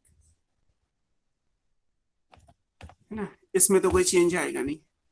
अब मैंने आपको जब सेल का स्ट्रक्चर पढ़ाया था, है ना, अगर आप पीछे का याद कर चुके हैं, तो सेल के स्ट्रक्चर में आपने लिखा था कि वैसे तो फंगी में जो सेल वॉल है वो सेल्यूलोज की होती है, लेकिन एल्गल फंगी के अंदर जो सेल वॉल किसकी होती है, काइटिन की। लेकिन आपने लिखा था एल्गल फंगी में सेल वॉल किसकी है, सेल्यूलोज की। ये रही एल्गल फंगी। तो अगर आप सेल वॉल का डिफरेंस लाएंगे जो केवल यही आएगा, यहाँ पे सेल वॉल सेल्यूलोज की है और यहाँ पे सेल वॉल किसकी है, काइटिन की है। काइटिनस लिखा जाएगा नाउन में, सेल्यूलोजिक सेल वॉल और काइटिनस। इसके बाद जितनी भी जगह सेल वॉल लिखोगे आप काइटिन का ही आएगा, केवल एल्गल फंगी में सेल्यूलोजिक। और फिर कभी ये आ जाए कि इनमें से एल्गल कैरेक्टर कौन सा है, तो एल्गल कैरेक्टर यही है, एल्गी आर प्लांट्स, और आपने पढ़ा है कि प्लांट्स की सेल वॉल जो है वो सेल्यूलोज की होती है, तो इसलिए ये सेल्यूलोजिक होना एल्गी को रिप्रेजेंट करता है। फिर इसके बाद जो स्ट्रक्चर आएगा, माइसीलियम हो गया, सेल वॉल हो गया, है ना, आपने माइसीलियम से ले लिया, सेल वॉल से स्ट्रक्चर ले लिया। अभी हम न्यूट्रिशन का लेंगे और रिप्रोडक्शन का लेंगे। पहले हम रिप्रोडक्शन के हिसाब से देख लेते हैं, एसेक्सुअल रिप्रोडक्शन कैसे होगा, याद है किसी को? एसेक्सुअल रिप्रोडक्शन यहाँ पे कैसा होता है, बाय ज़ूस्पोर। यहीं पे तो क्लास खत्म की थी आपने। एसेक्सुअल रिप्रोडक्शन कैसा है, आप जहाँ पे ज़ूस्पोर आपने पढ़ा है वहां देखोगे तो आप एग्जाम्पल यही लिखा होगा। और ज़ूस्पोर क्या है, आपको पढ़ाया था कि मोटाइल स्ट्रक्चर है, फेवरेबल कंडीशन में बनते हैं, एक मेम्ब्रेन के अंदर बनेंगे, so endogenously produced that membrane is zoosporangium. सारा डिटेल पहले ही पढ़ा रखा है आपको। यहाँ पे एसेक्सुअल रिप्रोडक्शन कैसे होगा, यहाँ जो हमने नाम लिखा था वो ए प्लानोस्पोर था। ए प्लानोस्पोर और ज़ूस्पोर में केवल एक ही डिफरेंस था, दोनों ही एसेक्सुअल है, दोनों ही हैप्लॉइड है, दोनों ही नॉन, ये मोटाइल है और ये नॉन मोटाइल। इसमें अब ज़ूस्पोर का होना भी एल्गल कैरेक्टर है, क्योंकि एल्गी में आपको अगर याद है पहले से, तो आप ग्रीन एल्गी और ब्राउन एल्गी में ज़ूस्पोर बनाते हैं, तो presence of zoospore is also an algal character, presence of cellulosic cell wall is also an algal character. हालांकि माइसीलियम सिनोसिटिक एल्गी में भी होता है, बट वो क्लास आपके सिलेबस में नहीं है। आप ग्रीन ब्राउन रेड 3 क्लास पढ़ोगे एल्गी में, लेकिन ऐसी भी एल्गी हैं जिनका माइसीलियम ऐसा ही होता है। तो यहाँ जो भी कैरेक्टर है वो न्यूट्रिशन के हिसाब से डिफर कर जाएंगे, क्योंकि ये फंगी है, लेकिन स्ट्रक्चर के हिसाब से ये सारा कुछ एल्गी से ही रिजेंबल करेगा। सेक्सुअल रिप्रोडक्शन में अगर कहा जाए तो मोड ऑफ प्लाज्मोगेमी क्या आएगा, तो आज ही आपने पढ़ा, मोड ऑफ प्लाज्मोगेमी। यहाँ पे क्या लिखा था, यहाँ था गैमेटेंजियल कॉन्टैक्ट, और यहाँ क्या था, गैमेटेंजियल कॉन्जुगेशन या कॉपुलेशन। सो गैमेटेंजियल कॉन्टैक्ट और गैमेटेंजियल कॉन्जुगेशन। इसी तरीके से जब सेक्सुअल रिप्रोडक्शन हो जाएगा तो प्रोडक्ट क्या बनेगा, प्रोडक्ट ऑफ सेक्सुअल रिप्रोडक्शन। इसी को एक बार पूछा गया एनसीईआरटी में, साइट ऑफ मियोसिस, मियोसिस जैसे जाइगोट में होती है, तो पूछा गया था कि एल्ब्यूगो, जो अब इसी क्लास का एग्जांपल अभी आप पढ़ेंगे, कि एल्ब्यूगो के अंदर मियोसिस कहाँ होती है, what is the site of meiosis in Albugo. तो आपको पता होना चाहिए कि यहाँ जो डिप्लॉयड स्ट्रक्चर बना वो क्या था, oospore, तो आंसर क्या हो जाएगा, oospore। और यहाँ जो स्ट्रक्चर बना था वो क्या था, ज़ाइगोस्पोर, तो यहाँ मियोसिस किस में होगी, ज़ाइगोस्पोर में। जो डिप्लॉयड है वहीं तो मियोसिस आएगी, क्योंकि oospore 2n होता है, ज़ाइगोस्पोर 2n होता है, और फंगी कैसी होती है, n होती है। 2n से n करेंगे तो मियोसिस करना पड़ेगा, नंबर हाफ करने के लिए मियोसिस करना पड़ेगा। तो इसलिए कभी पूछा गया कि साइट ऑफ मियोसिस या प्रोडक्ट ऑफ सेक्सुअल रिप्रोडक्शन, तो आपको यही लिखना है। बस इतना ही पैराग्राफ एनसीईआरटी में है, हालांकि एनसीईआरटी से भी 1-2 लाइन मैंने शायद ज्यादा ही लिखी हुई, जरूरी है आपको याद करनी है। आप एनसीईआरटी में फाइकोमाइसीटीज का देखेंगे तो उसमें लिखा होगा, हैबिटेट का पॉइंट अभी नहीं लिखा मैंने, वो मैं भी लिख दूंगा कि mostly they are aquatic, algae भी एक्वेटिक होती हैं आप जानते ही, तो मोस्टली दे आर एक्वेटिक, है ना। माइसीलियम एसेप्टेड सिनोसिटिक है, दोनों जगह कॉमन है। सेल वॉल सेल्यूलोजिक होती है इन फ्यू मेंबर्स, तो फ्यू मेंबर ये वाले आ जाएंगे। एसेक्सुअल रिप्रोडक्शन मोटाइल या नॉन मोटाइल स्पोर्स की वजह से होता है, तो एक साथ लिखा हुआ है, तो मोटाइल है तो ज़ूस्पोर, नॉन मोटाइल है तो एप्लानोस्पोर। सेक्सुअल रिप्रोडक्शन में जो भी केस है वो ये मेंशन किया। अब आएंगे इनके एग्जाम्पल,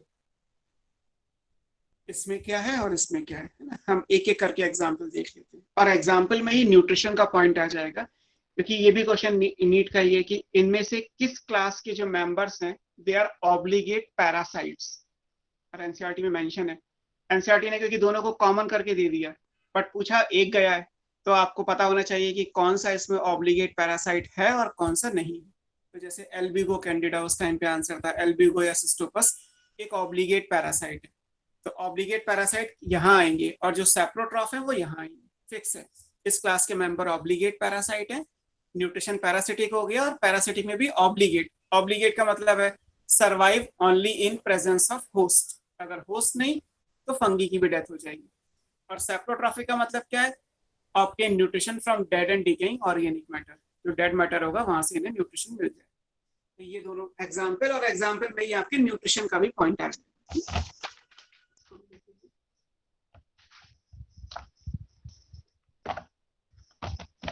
हम एक एक करके ही पढ़ लेते हैं एग्जाम्पल्स। तो मैं यहीं पे लिख दे रहा हूँ कि हमारी जो पहला क्या था, ऊमाइसिटीज के जो एग्जाम्पल्स हैं वो देख लेते हैं। तो यहाँ पे आप लिख सकते हैं मेंबर्स आर ऑब्लिगेट पैरासाइट। एक तो ये वर्ड याद रखिएगा, है ना, समझ जाएंगे ना। ऑब्लिगेट का मतलब है स्ट्रिक्ट 100%, पैरासाइट का मतलब होता है derive nutrition from the body of host. तो जो भी यहाँ पे फंगी होगा वो होस्ट की बॉडी से ही न्यूट्रिशन लेगा, कहीं और से नहीं ले सकता, तो इसलिए वर्ड आ जाएगा ऑब्लिगेट। ये आपको याद रखना है कि मेंबर्स आर ऑब्लिगेट पैरासाइट्स। अब जो एग्जाम्पल आपको याद रखने हैं जो इंपॉर्टेंट है, उनमें से एक जैसे आप पढ़ेंगे तो one is Albugo species Candida. इसका दूसरा नाम भी लिखाया था, आपको याद हो तो, लॉ ऑफ प्रायोरिटी में यही एग्जाम्पल लिखा था, नाम चेंज हो गया, सिस्टोपस, स्पीशीज वही रखी गई है कैंडिडा। ये डिजीज कॉज करेगा, पैरासिटिक है तो होस्ट क्या होगा, तो दैट कॉज वाइट रस्ट, ये डिजीज का नाम हो गया। ऑफ क्रूसीफर, क्रूसीफर होस्ट हो गए। क्रूसीफर मतलब लाइक मस्टर्ड, मस्टर्ड पे वाइट रस्ट डिजीज होती है तो एल्ब्यूगो कैंडिडा कॉज करता है। अब यहाँ से कई सारे क्वेश्चन है। पहला क्वेश्चन क्या है, ये तो मैंने आपको कराया लॉ ऑफ प्रायोरिटी में, तो ये वहां का क्वेश्चन मान लीजिए, दोनों नाम है, ये वाला सिनोनिम है, तो दोनों एक साथ लिखोगे तो पहले ये लिखा जाएगा SYN, फिर ये लिखा था आपने। पूछा यही गया था कि इनमें से ऑब्लिगेट पैरासाइट कौन सा है, तो आंसर ये आएगा। किस क्लास का मेंबर है, ओमाइसिटीज का, तो न्यूट्रिशन इनका कैसा हो गया, ऑब्लिगेट पैरासाइट। डिजीज कौन सी कॉज करते हैं, व्हाइट रस्ट ऑफ क्रूसीफर। अगर आपको याद हो तो strategies for enhancement of food production में जहाँ पे लिखा है plant breeding for disease resistance, उसमें एक छोटी सी टेबल है और लिखा है कि व्हाइट रस्ट ऑफ क्रूसीफर के अगेंस्ट में जो डिजीज रेजिस्टेंट वैरायटी बनाई गई है, बता सकते हो कौन सी है, किसी को याद है कितना,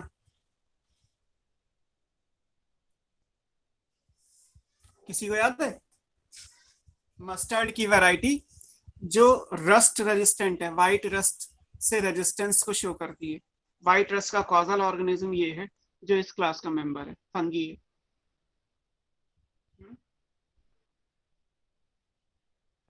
नहीं याद है किसी को? देखना जाके 12th की एनसीईआरटी में, ठीक है। चैप्टर भी मैंने आपको बता दिया, प्लांट ब्रीडिंग वाला जो सेक्शन है वहां मिल जाएगा आपको। अब एक चीज और, ये व्हाइट रस्ट लिखा हुआ है तो ये ट्रू रस्ट नहीं है, नॉट ट्रू रस्ट, ये भी याद रखिएगा।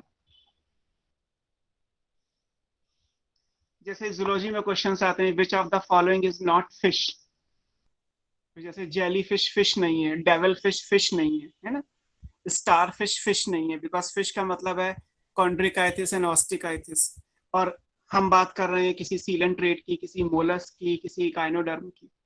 ऐसे बॉटनी में भी क्वेश्चंस आ जाते हैं कि इनमें से कौन सा ट्रू रस्ट नहीं है, क्योंकि रस्ट का मतलब है बैसिडियोमाइसिटीज, रस्ट फंगी बैसिडियोमाइसिटीज में आती है। तो अगर बैसिडियोमाइसिटीज के अलावा किसी में रस्ट वर्ड यूज हो रहा है तो इसका मतलब वो ट्रू रस्ट नहीं है। ये भी एग्जाम का क्वेश्चन है कि इनमें से कौन सा ट्रू रस्ट नहीं है, तो व्हाइट रस्ट ट्रू रस्ट नहीं है, बाकी ब्लैक रस्ट हो, रेड रस्ट हो, ब्राउन रस्ट भी होता है, ये सब ट्रू रस्ट कहलाते हैं। तो ये 4-5 क्वेश्चन आपके इस छोटे से सेक्शन से आपको मिल जाएंगे। अनदर डिजीज जो आपकी बुक में दी हुई है एल्ब्यूगो कैंडिडा के बाद आप याद कर सकते हैं, उसमें एक फाइटोप्थोरा याद रखिएगा, phytophthora infestans, this causes late blight of potato. तो इसका जो होस्ट हो गया वो पोटैटो का प्लांट हो गया, और उसमें जो सिम्टम्स हैं वो या डिजीज है वो लेट ब्लाइट।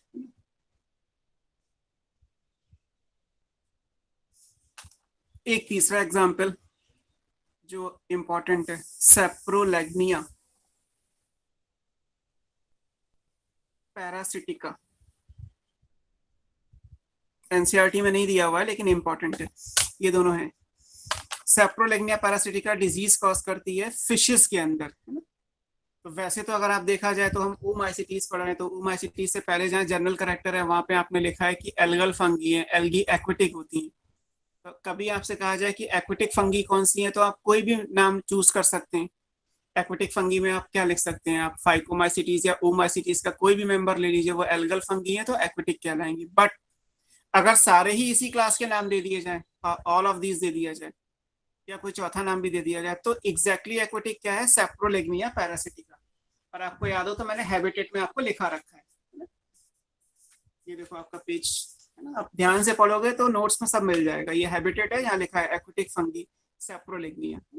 तो सेप्रोलैग्निया एक्विटिक फंगी है और ये फिशेस में डिजीज कॉज करती है। तो इस बात से आप समझ सकते हैं फिशेस तो पानी के अंदर ही होंगी ना, पानी के बाहर नहीं होती। तो फिश में ये डिजीज कॉज करती है ना। कॉजेस सेप्रोलैग्नियासिस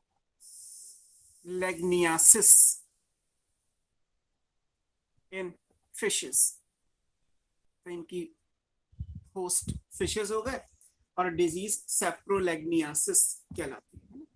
पानी में होती है, इसका जो माइसीलियम है वो पानी के साथ एंटर करेगा, फिशेस की जो गिल्स हैं उन पे जाके वो फाइबर छूट जाता है, जो माइसीलियम है, जो हाइफी है, वो डिपॉजिट हो जाते हैं और गिल्स के थ्रू रेस्पिरेशन होता है फिशेस के अंदर। अब गिल्स के ऊपर अगर उसकी जो थिकनेस है वो बढ़ा दी जाएगी तो फिर डिफ्यूजन नहीं होगा, तो फिशेस की डेथ हो जाती है। तो उस डिजीज को हम सेप्रोलैग्नियासिस कहते हैं। तो सेप्रोलैग्निया ये एक एक्वेटिक फंगी भी है, इट्स एन एक्वेटिक फंगी, ये आप पहले भी लिख चुके हैं।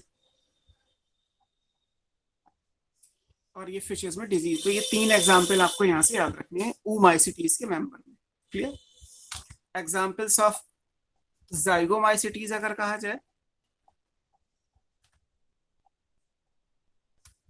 तो यहाँ पे लिखना है मेंबर्स आर सेप्रोट्रॉफ, ये न्यूट्रिशन का पॉइंट हो गया। सेप्रोट्रॉफ्स का मतलब है obtain nutrition from dead and decaying organic matter, तो जो भी डेड मैटर है उससे आपको मिल जाएंगे।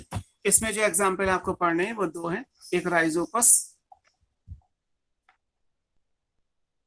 जो ब्रेड पे फंगी लगती है वो ये है, इसे ब्रेड ऑल पिन के जैसा स्ट्रक्चर है तो पिन, ब्लैक कलर की स्पोर्स बनते हैं तो ब्लैक मोल्ड कहते हैं। और दूसरा म्यूकर, जीनस लिखे हैं स्पीशीज नहीं लिखी है, ये दोनों ही सेप्रोट्रॉफिक है। जो कॉमन ब्रेड पे फंगी होती है दैट इज राइजोपस।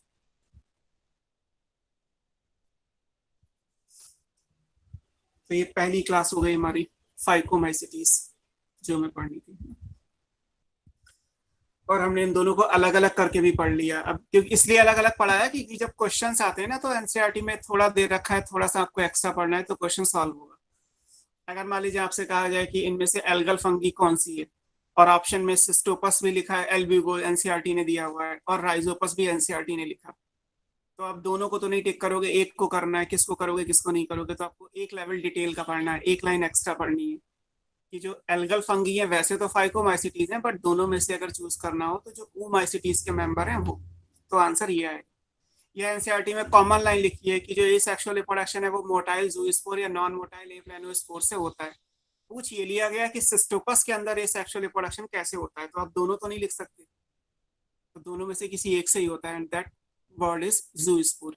या राइजोपस में ये सेक्सुअल रिप्रोडक्शन कैसे होता है, तो आप दोनों आंसर तो नहीं दोगे, वन आंसर इज एप्लानोस्पोर। तो आपको एक लेवल अप करके पढ़ना है, आपको वो क्लासेस नहीं पढ़नी जो आपके सिलेबस में नहीं है, लेकिन जो सिलेबस में है उसकी 1-2 लाइन एक्स्ट्रा करके तो एनसीईआरटी ऑलरेडी पूछ लेती है, तो उतना आपको डिटेल पढ़ने की एक्चुअली जरूरत है। हम डिटेल केवल उतनी पढ़ेंगे जितनी हमारे काम की है। नेक्स्ट क्लास जो एनसीईआरटी के हिसाब से सेकंड है, एस्कोमाइसिटीज।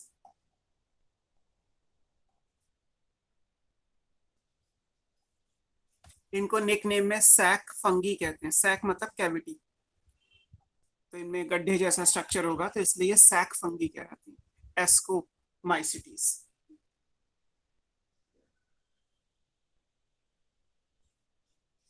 क्लियर? अब इसमें क्या क्या इंपॉर्टेंट पॉइंट्स हैं, वही हमारे करेक्टर्स तो वैसे ही रहेंगे जो आप जनरल करेक्टर्स हैं। पहली चीज इनमें हैबिटेट एनसीईआरटी ने दे रखा है तो हम लिख लेते हैं पहले से ही। हैबिटेट में अगर आप देखेंगे तो यहाँ पे क्या है भाई, वैसे तो फंगी ग्रो करती है, fungi moisture and temperature loving है, आप स्टार्टिंग में ही लिख चुके हैं। लेकिन जो मैंने आपको हैबिटेट में लिखाया था, ये कैटल डंग पे जो ग्रो करती हैं, एस्कोबोलस और पेजाइजा कॉप्रोफिलस फंगी कहलाती है। ये फंगी एक्चुअली एस्कोमाइसिटीज से बिलोंग करती है। हैबिटेट के अंदर अब जो इम्पोर्टेंट है, इसमें एक टर्म याद रखना है आपको, coprophilous fungi which grow on cattle dung।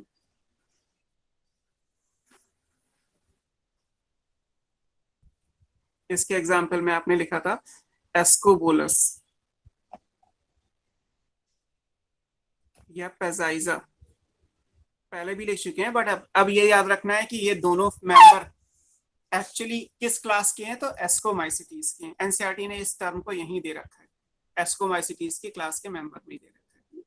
और ये फिर कैसी हो गई न्यूट्रिशन में, कैटल डंग पे ग्रो कर रही है तो सेप्रोट्रॉफिक हो गई, अंडरस्टूड है। न्यूट्रिशन के हिसाब से ये सेप्रोट्रॉफिक भी है मोस्टली। मतलब न्यूट्रिशन का पॉइंट अगर आएगा एस्कोमाइसिटीज में तो न्यूट्रिशनली ये कैसी हैं, most of them are saprotroph, है ना। बहुत कम ऐसी हैं जो रेयरली अगर देखा जाए तो पैरासिटिक आएंगी, वो एक केस अलग आएगा, है ना। अगर पैरासिटिक आप देखेंगे तो रेयरली।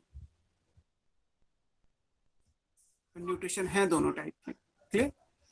फिर हैबिटेट के बाद अगर हम दूसरा पॉइंट देखें इनका, तो mycelium, nature of mycelium classification का क्राइटेरिया था। अब पहली चीज ये कि माइसीलियम में आपने जो एक्सेप्शनली यूनिसेलुलर लिखा था, है ना, वो भी आपको लिखाया था वेजिटेटिव फेज में, ना लिखा है एक्सेप्शनली यूनिसेलुलर। और उसमें जो एग्जांपल ईस्ट है, ईस्ट किस क्लास में आता है, एस्कोमाइसिटीज में आता है। तो ये बात यहाँ पे फिर रिपीट होगी कि एक्सेप्शनली तो यूनिसेलुलर है,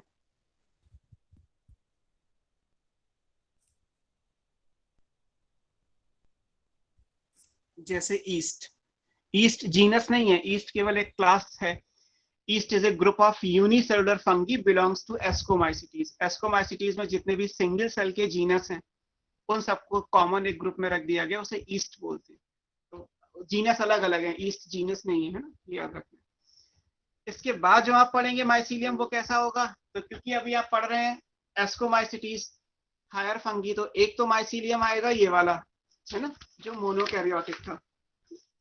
आप देखोगे तो एक माइसीलियम कैसा आएगा, मोनोकैरियोटिक, ये लिखा है हायर फंगी एस्कोमाइसिटीज। और हायर फंगी से हम कहां तक जाएंगे, ये एक माइसीलियम कैसा होगा, सिंपल सेप्टेट मोनोकैरियोटिक। और फिर सेक्सुअल रिप्रोडक्शन के टाइम पे कैसा बनेगा, डाइकैरियोटिक।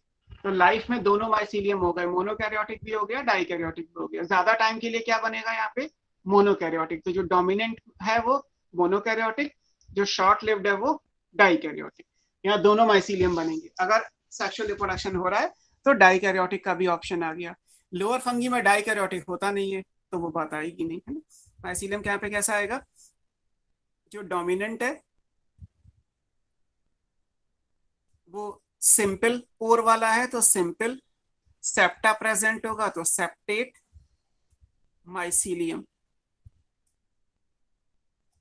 और जो शॉर्ट लिव्ड होगा, कम टाइम के लिए बनेगा, वो आएगा सिंपल तो रहेगा ही, सेप्टेट भी है, बट ये डाइकैरियोटिक है, माइसीलियम। और ये कैसा होगा, ये मोनोकैरियोटिक होगा। आप रिपीट करना चाहें तो लिख सकते हैं।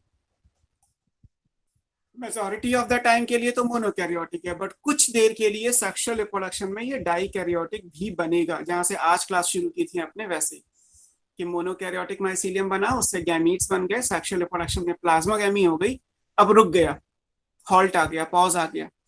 डाई कैरियन बन के डिवाइड करके डाई कैरियोटिक माइसीलियम बना देगा, और फिर एक टाइम के बाद कैरियोगेमी भी होगी, मियोसिस भी होगी, और रिप्रोडक्शन पूरा किया जाएगा। तो डोमिनेंट एंड शॉर्ट लिव दो टाइप के माइस हो गए टाइम के हिसाब से, ये ज्यादा टाइम के लिए, ये कम टाइम के लिए। जो ज्यादा टाइम के लिए बनेगा वो मोनोकैरियोटिक है, जो कम टाइम के लिए बनेगा वो डाइकैरियोटिक। दोनों माइसीलियम बनेंगे एस्कोमाइसीलियम। इसके बाद क्या आएगा, सेल वॉल। वो एज यूजुअल सेल वॉल को आप देखेंगे तो आप तो मैंने बोला था अभी हर जगह कैसा आएगा सेल वॉल, काइटिन का बना होगा। तो नेक्स्ट पॉइंट में लिख लीजिए सेल वॉल काइटिनस है।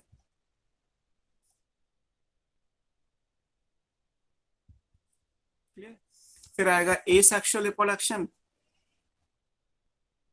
ये भी आपको करा दिया था, that is by conidia, conidia या कोनिडियोस्पोर, ये आपने पढ़ा ही था कि एसेक्सुअल रिप्रोडक्शन कैसे होगा, बाय कोनिडिया। कोनिडिया कैसे थे, वो आपने बनाए थे कोनिडिया अनफेवरेबल सिचुएशन में फेवरेबल में बनते हैं बट मेम्ब्रेन से बाहर बनते हैं, स्टॉक पे बनते हैं, ये लिखा है कोनिडिया इस तरीके से बनेगी। ये ओमाइसिटीज हो गया, ये जाइगोमाइसिटीज हो गया, ये कोनिडिया है तो इस टाइप का स्ट्रक्चर बनेगा। ये सेक्सुअल रिप्रोडक्शन बाय कोनिडिया हो गया। सेक्सुअल रिप्रोडक्शन में अगर कहा जाए तो मोड ऑफ प्लाज्मोगेमी क्या होगा, अभी आपने पढ़ा था स्पर्मेटाइजेशन।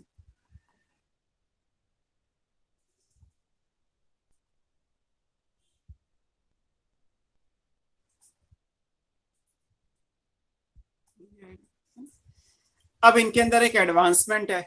एडवांसमेंट ये है कि जैसे मान लीजिए आप प्लांट्स को देखते हो, हायर प्लांट्स को, तो आपको देख के समझ में आ जाता है कि प्लांट अपनी रिप्रोडक्टिव फेज में है या नहीं, मोस्ट ऑफ द केस में। क्यों?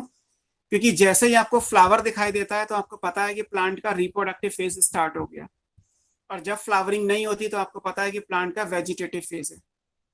प्लांट ने फ्लावर क्यों बनाया?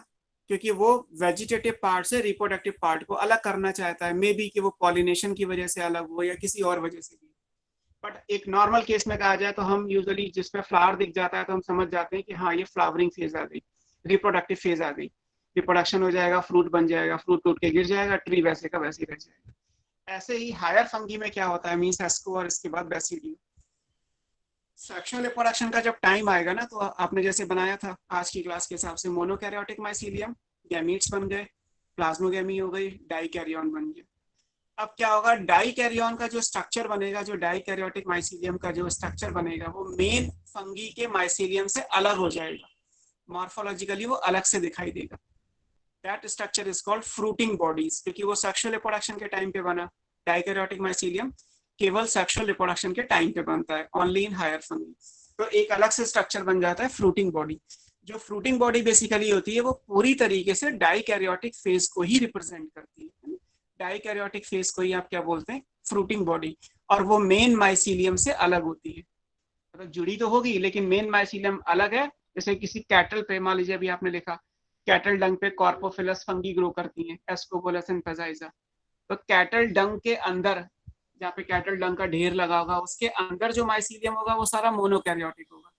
और कैटल डंग के ऊपर जो आपको एक सैक के जैसा स्ट्रक्चर दिखाई देगा, एक प्लेट के जैसा, एक बॉल के जैसा, या एक अम्ब्रेला शेप का, वो पूरा डाइकैरियोटिक फेज होगा।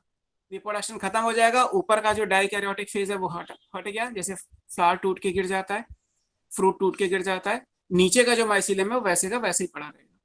तो सेक्सुअल रिप्रोडक्शन जब आएगा तो इसमें क्या होगा कि जो डाइकैरियोटिक फेज है,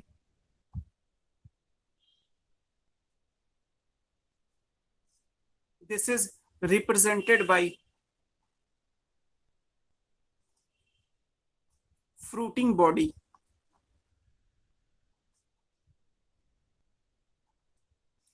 एस्कोमाइसिटीज में जो फ्रूटिंग बॉडी है वो क्या है, एस्कोकार्प कहलाती है।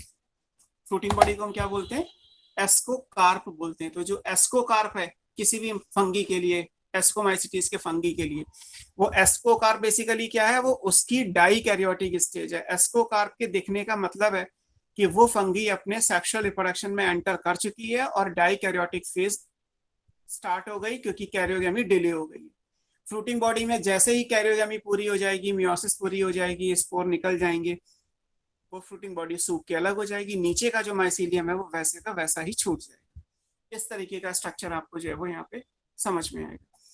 अब इन फ्रूटिंग बॉडी का शेप अलग अलग हो सकता है। फ्रूटिंग बॉडी का अगर हम शेप के हिसाब से देखें तो ये सॉसर प्लेट के जैसा भी हो सकता है, सॉसर शेप, बॉल के जैसा हो सकता है, बॉल शेप, इस तरीके से हो सकता है, या फिर आप कह सकते हैं फ्लास्क के जैसा हो सकता है, तो फ्लास्क शेप हो सकती है। शेप अलग अलग हो सकता है, shape of the fruiting body में वेरिएबल। मैं आपको एक समझाने की कोशिश करता हूँ फिगर के हिसाब से। आगे जो एनसीईआरटी में चीजें लिखी है उनको फिगर से अगर आप रिप्रेजेंट करेंगे तो कुछ इस तरीके से, मान लीजिए ये कैटल डंग है, ये कैटल डंग की सरफेस है, तो कैटल डंग के अंदर जो माइसीलियम है वो कैसा है, this is monokaryotic. Simple septate तो है ही, बस मैं सिर्फ इतना लिख रहा हूं कि ये मोनो कैरियोटिक माइसीलियम। ये कैसा होगा, एन, है ना। फिर आपने क्या पढ़ा, मोनो कैरियोटिक माइसीलियम के अंदर क्या होगा, स्पर्मेटाइजेशन के हिसाब से 2 गैमीट्स बनेंगे। सर थोड़ा नीचे कर दीजिए। ये पॉजिटिव है, ये निगेटिव है। ये मैं फिगर ऊपर ही बनाऊंगा, तो नीचे का तो सिर्फ समझाने के लिए कि जैसे कैटल डंग के अंदर जो माइसीलियम है वो कैसा है, किसी भी फंगी का मोनोकैरियोटिक माइसीलियम है जिसमें एक न्यूक्लियस होगा, है ना। मोनोकैरियोटिक मींस लाइक दिस, हर एक सेल के अंदर एक न्यूक्लियस है। ये हाइफी बना दिया मैंने, एक सेप्टेट होगा, सिंपल सेप्टेट मोनोकैरियोटिक, पीछे पेज पे लिखा ही है आपने। अब इसमें मान लीजिए प्लाज्मोगैमी स्टार्ट हुई, तो प्लाज्मोगैमी स्टार्ट हुई तो उससे पहले 2 गैमीट बन गए। प्लाज्मोगैमीट स्टार्ट होगी तो क्या होगा, फ्यूजन होगा। फ्यूजन होकर क्या बनेगा, एक डिप्लॉयड स्ट्रक्चर बन जाएगा, एक प्लस एक माइनस, है ना। इस स्टेज पे क्या हुआ, यहाँ क्या लिख रहे हैं आप, प्लाज्मोगैमी। प्लाज्मोगैमी कैसे होती है, अभी ऊपर लिखा ही है आपने, स्पर्मेटाइजेशन। मैं मान लेता हूँ प्लाज्मोगैमी इज बाय स्पर्मेटाइजेशन, जैसे यहाँ लिखा हुआ। तो ये क्या बन गया हमारे पास, एक डाई कैरियन बन के तैयार हो गया, n प्लस n। और ये गैमीट्स कैसे थे, सिर्फ n थे। अब इस डाई कैरियन में होनी तो कैरियोगैमी चाहिए, जाइगोट बनना चाहिए, मियोसिस होनी चाहिए, और मियोसिस के बाद फिर यही स्टेज आ जानी चाहिए। बट होगा क्या यहाँ पे ये डिले हो जाएगी, कैरियोगैमी डिले हो गई। कैरियोगैमी डिले होने के बाद जो यहाँ पे स्ट्रक्चर बना, मान लेते हैं वो स्ट्रक्चर एक प्लेट के जैसा बना है या एक कप शेप बना है, ये पूरा डाइकैरियोटिक है। इसमें आप जहां भी कोई माइसीलियम बनाएंगे उस सब में 2 न्यूक्लियाई आएंगे अपोजिट स्ट्रेन के, plus minus plus minus plus minus, like this. तो ये पूरा फ्रूटिंग बॉडी बन गया, है ना। This fruiting body is called ascocarp. ये क्या है, ये एस्कोकार्प। एस्कोकार्प किसकी बनी होगी, डाइकैरियोटिक फेज की, ये लिखा है। Fruiting body is represented by dikaryotic phase, तो उसको नाम दिया एस्कोकार्प। तो ये एस्कोकार्प का मैंने वर्टिकल सेक्शन काट दिया, मैं इसको सेक्शन के हिसाब से बना दे रहा हूँ।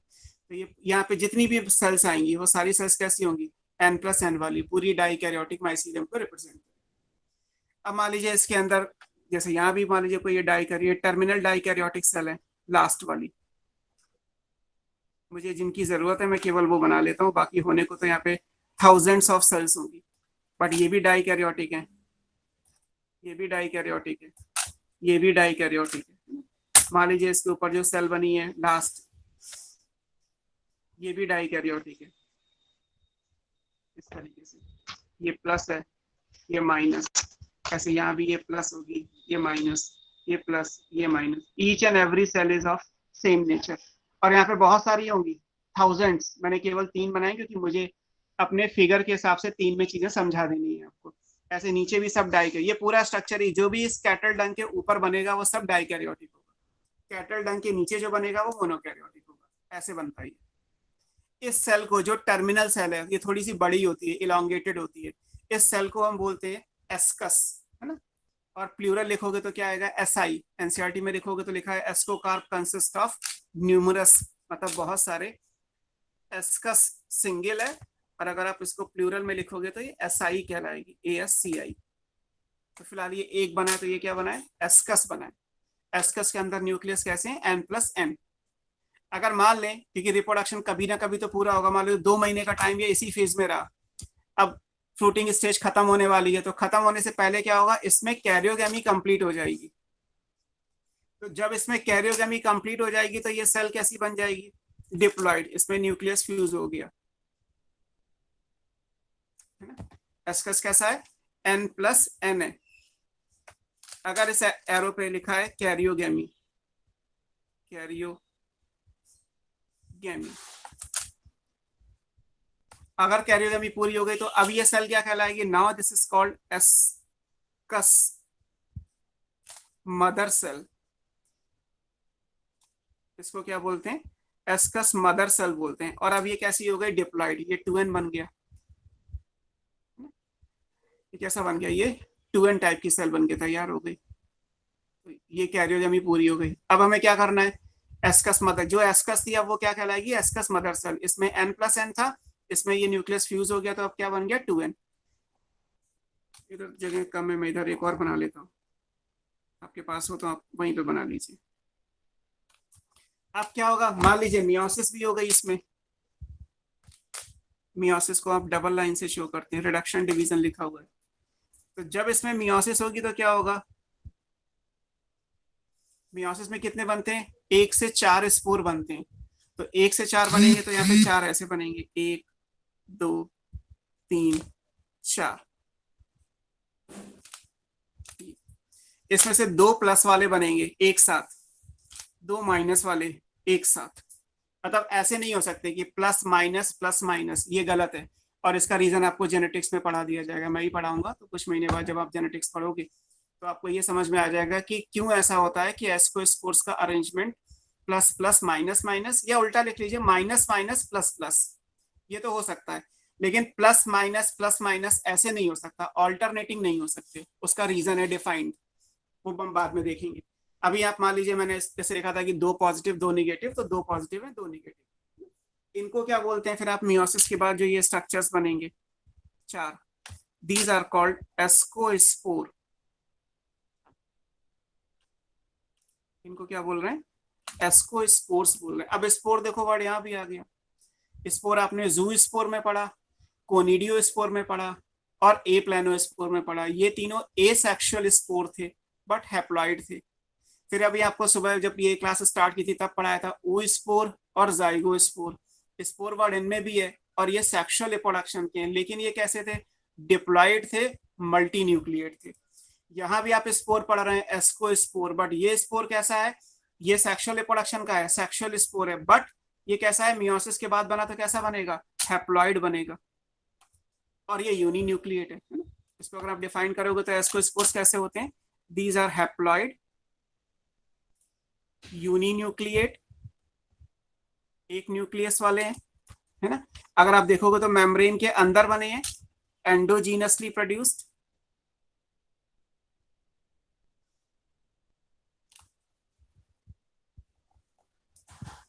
इनसाइड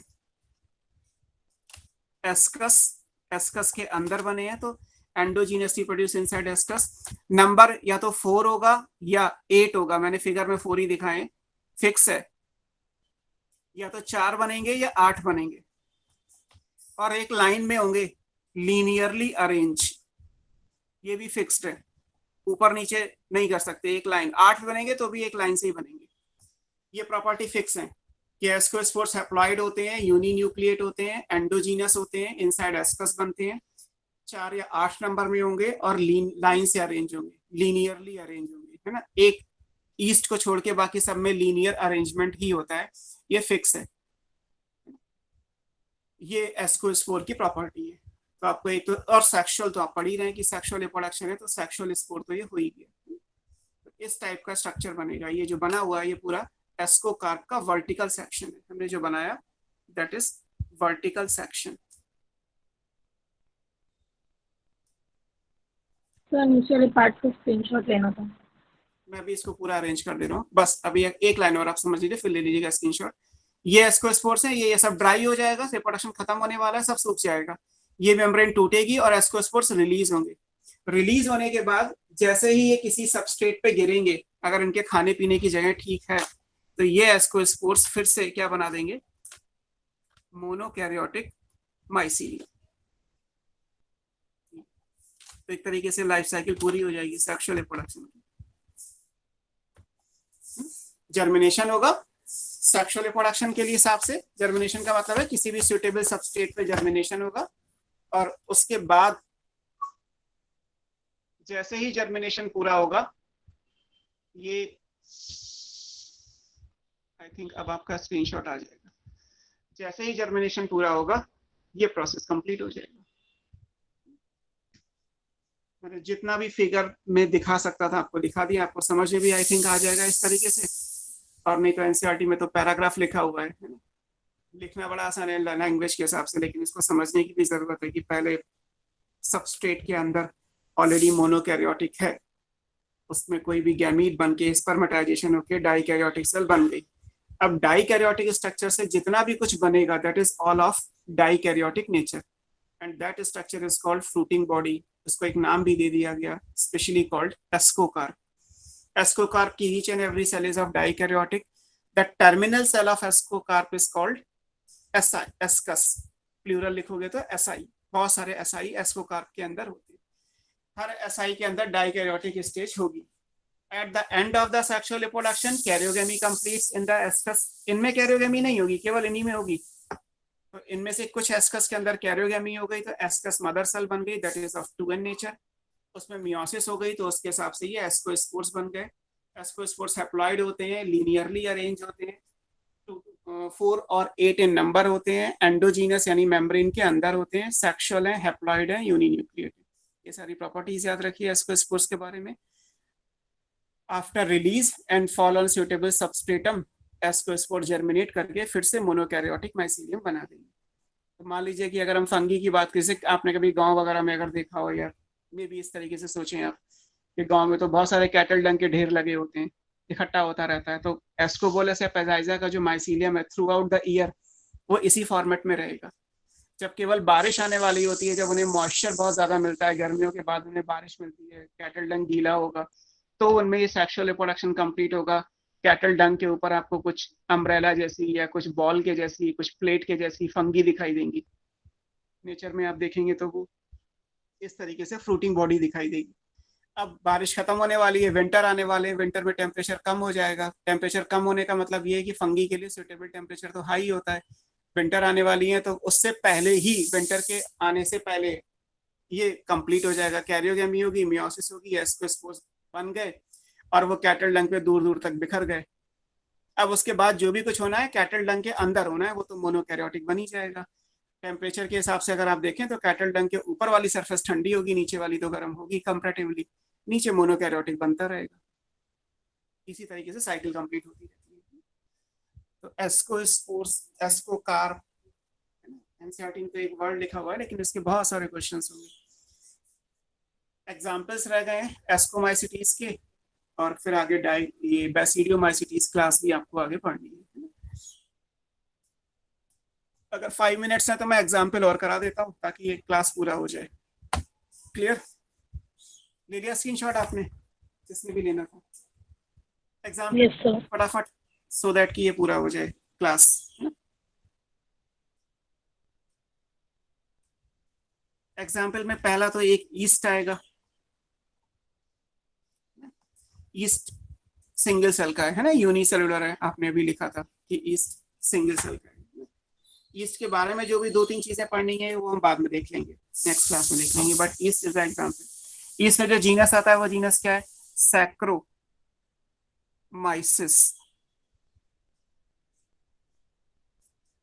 स्पीशीज सेरिविसी, है ना।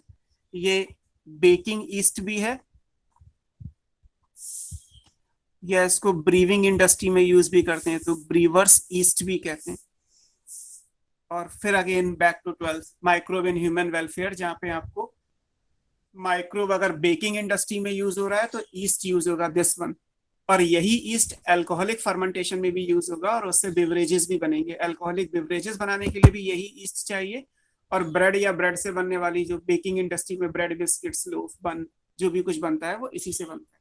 तो ईस्ट इकोनॉमिकली यूजेबल प्रोडक्ट है, मतलब फंगी है, इसका इकोनॉमिक यूज है। बाकी अगर आप नाम देखेंगे तो आप इसमें से क्या क्या जानते हैं? न्यूरोस्पोरा इसी क्लास का मेंबर है। न्यूरोस्पोरा स्पीशीज लिखेंगे तो क्रेजा।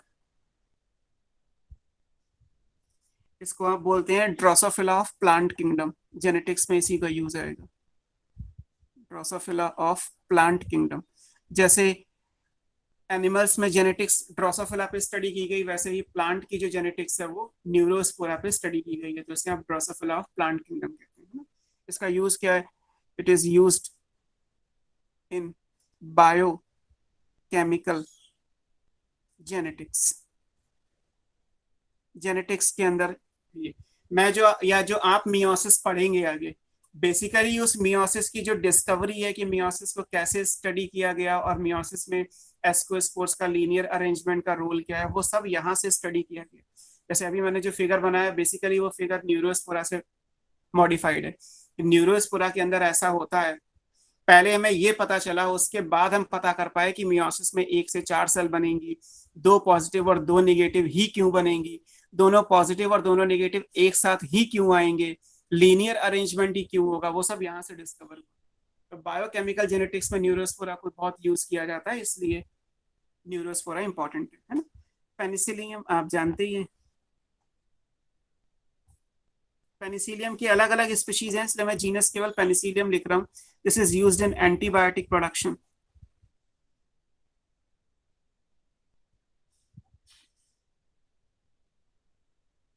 That antibiotic is penicillin. हालांकि ये नैरो स्पेक्ट्रम है, उस दिन आपको समझाया था जब मोनेरा में पढ़ा रहा था। नैरो स्पेक्ट्रम का मतलब है एक लिमिटेड रेंज के लिए जो एंटीबायोटिक है वो पेनिसिलिन है, और आपने वो लिमिटेड रेंज पढ़ी थी कि पेनिसिलिन केवल इफेक्टिव है ग्राम पॉजिटिव बैक्टीरिया के अगेंस्ट में। अगर ग्राम नेगेटिव बैक्टीरिया होगा तो पेनिसिलिन वर्क नहीं करती, वो पेनिसिलिन इनसेंसिटिव होती है। ग्राम पॉजिटिव में लिखा था कि वो पेनिसिलिन सेंसिटिव होती है। हालांकि फर्स्ट एंटीबायोटिक, ये भी आप 12th में पढ़ेंगे कि पेनिसिलियम नोटेटम फंगी है, जिससे पहली एंटीबायोटिक पेनिसिलिन को डिस्कवर किया था अलेक्जेंडर फ्लेमिंग ने। तो वो सब आगे आपकी बुक में मिल जाएगा आपको, है ना। पेनिसिलियम भी इसी क्लास का मेंबर है, ये आपको याद रखना है। एस्परजिलस, ये भी 12th में नाम दिया है, एस्परजिलस नाइगर। ये ऑर्गेनिक एसिड बनाने में यूज होता है, used in organic acid production.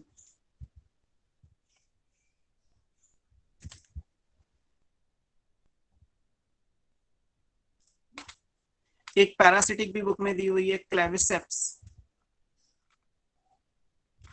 Purpurea. Sir reproduction है या प्रोडक्शन? प्रोडक्शन है, प्रोडक्शन बनाना, ऑर्गेनिक एसिड प्रोडक्शन है। एस्परजिलस नाइगर कहाँ पे लिखा हुआ है आपकी बुक में? साइट्रिक एसिड में या ग्लूकोनिक एसिड में, जो माइक्रोब इन ह्यूमन वेलफेयर वाला चैप्टर है, वहां देखोगे तो ये नाम मिल जाएगा। वहां पे ये भी नाम है, वहां पे ये भी नाम है, ये नाम जेनेटिक्स में है। मैंने आपको पहले भी बोला कि एनसीईआरटी में सब बिखरा हुआ है, टीचर का काम है एक जगह पे लेके आना। तो वैसे तो आप भी ये काम कर सकते हो कि हाँ किस चीज को किस किस चैप्टर में दिया है, तो ये आपको याद रखना है। क्लेविसेप्स परप्यूरिया, ये डिजीज कॉजिंग है। जैसे ये देखो तो सेप्रोट्रॉफिक है, कोई डिजीज तो कोई कॉज कर नहीं रहा। ये इट कॉजेज अर्गॉट डिजीज कहते हैं इन सीरियल्स, अनाज जो होते हैं, CEREAL, या ग्रासेस लिख सकते हैं। इसको अर्गोटिज्म भी कह देते हैं, डिजीज है ये, है ना। जैसे अर्गॉट ऑफ राई, ergot of wheat, ergot of barley, जौ, इन सब में ये डिजीज कॉज करती है, अर्गॉट डिजीज कहलाती है। हालांकि ये सोर्स भी है, आप इसको भी आगे पढ़ेंगे। It is also a source of LSD। LSD human health and disease में कहीं दे रखा है ना, लाइसर्जिक एसिड डेरिवेटिव्स। तो LSD का भी सोर्स क्लेविसेप्स परप्यूरिया है। हालांकि ये डिजीज भी कॉज करता है, that is ergot disease in राई, सीरियल्स, ग्रासेस, कुछ भी लिख सकते हैं। तो क्लेविसेप्स परक्यूलिया भी याद रखिए। एस्को बोलो सब पजाइजा मैंने आपको पढ़ा ही दिया, उनका कोई यूज तो नहीं है, सिर्फ ये है कि वो कॉर्पोफिलस हैं, वो कैटल डंग पे ग्रो करते हैं। बाकी कुछ होगा तो बाद में देख लेंगे, है ना। East, Neurospora, Penicillium, Aspergillus, Claviceps, ये सब इस क्लास के मेंबर हैं। क्लियर। बाकी नेक्स्ट क्लास में हम बैसिडियोमाइसिटीज क्लास पढ़ेंगे। और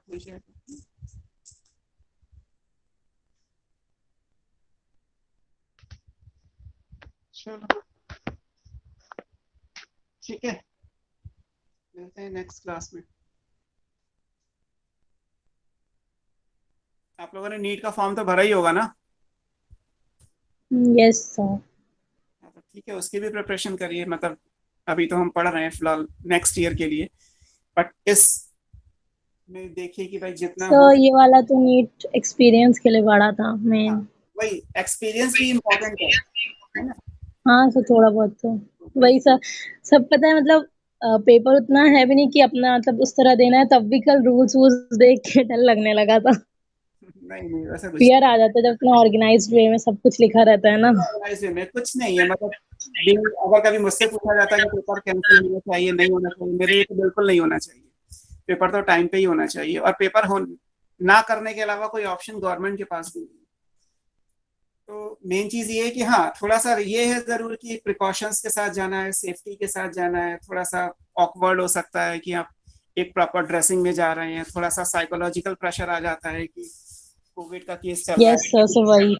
बट ये सब चीजें भी मुझे लगता है कि अब भी आप 5 साल के बच्चे तो होने की इन चीजों को समझ नहीं सकते। तो आई थिंक कि आप इन्हें मैनेज कर सकते हैं। तो जिन लोगों ने ट्रायल के हिसाब से भी भरा है, कोशिश करिए कि आप उसमें भी मैक्सिमम कर सकें। स्पेशली बायो के हिसाब से मैं बोल रहा हूँ, क्योंकि फिजिक्स केमिस्ट्री मान लेता हूँ कि सॉल्व करना पड़ेगा, क्वेश्चन को समझना पड़ेगा। बायो का तो अगर आपको 11-12 का थोड़ा बहुत भी याद है तो आप कुछ ना कुछ उसमें अटेम्प्ट करके आएंगे, और फिर ये भी पता चलेगा कि गलतियां कहाँ पे की हैं या नहीं की।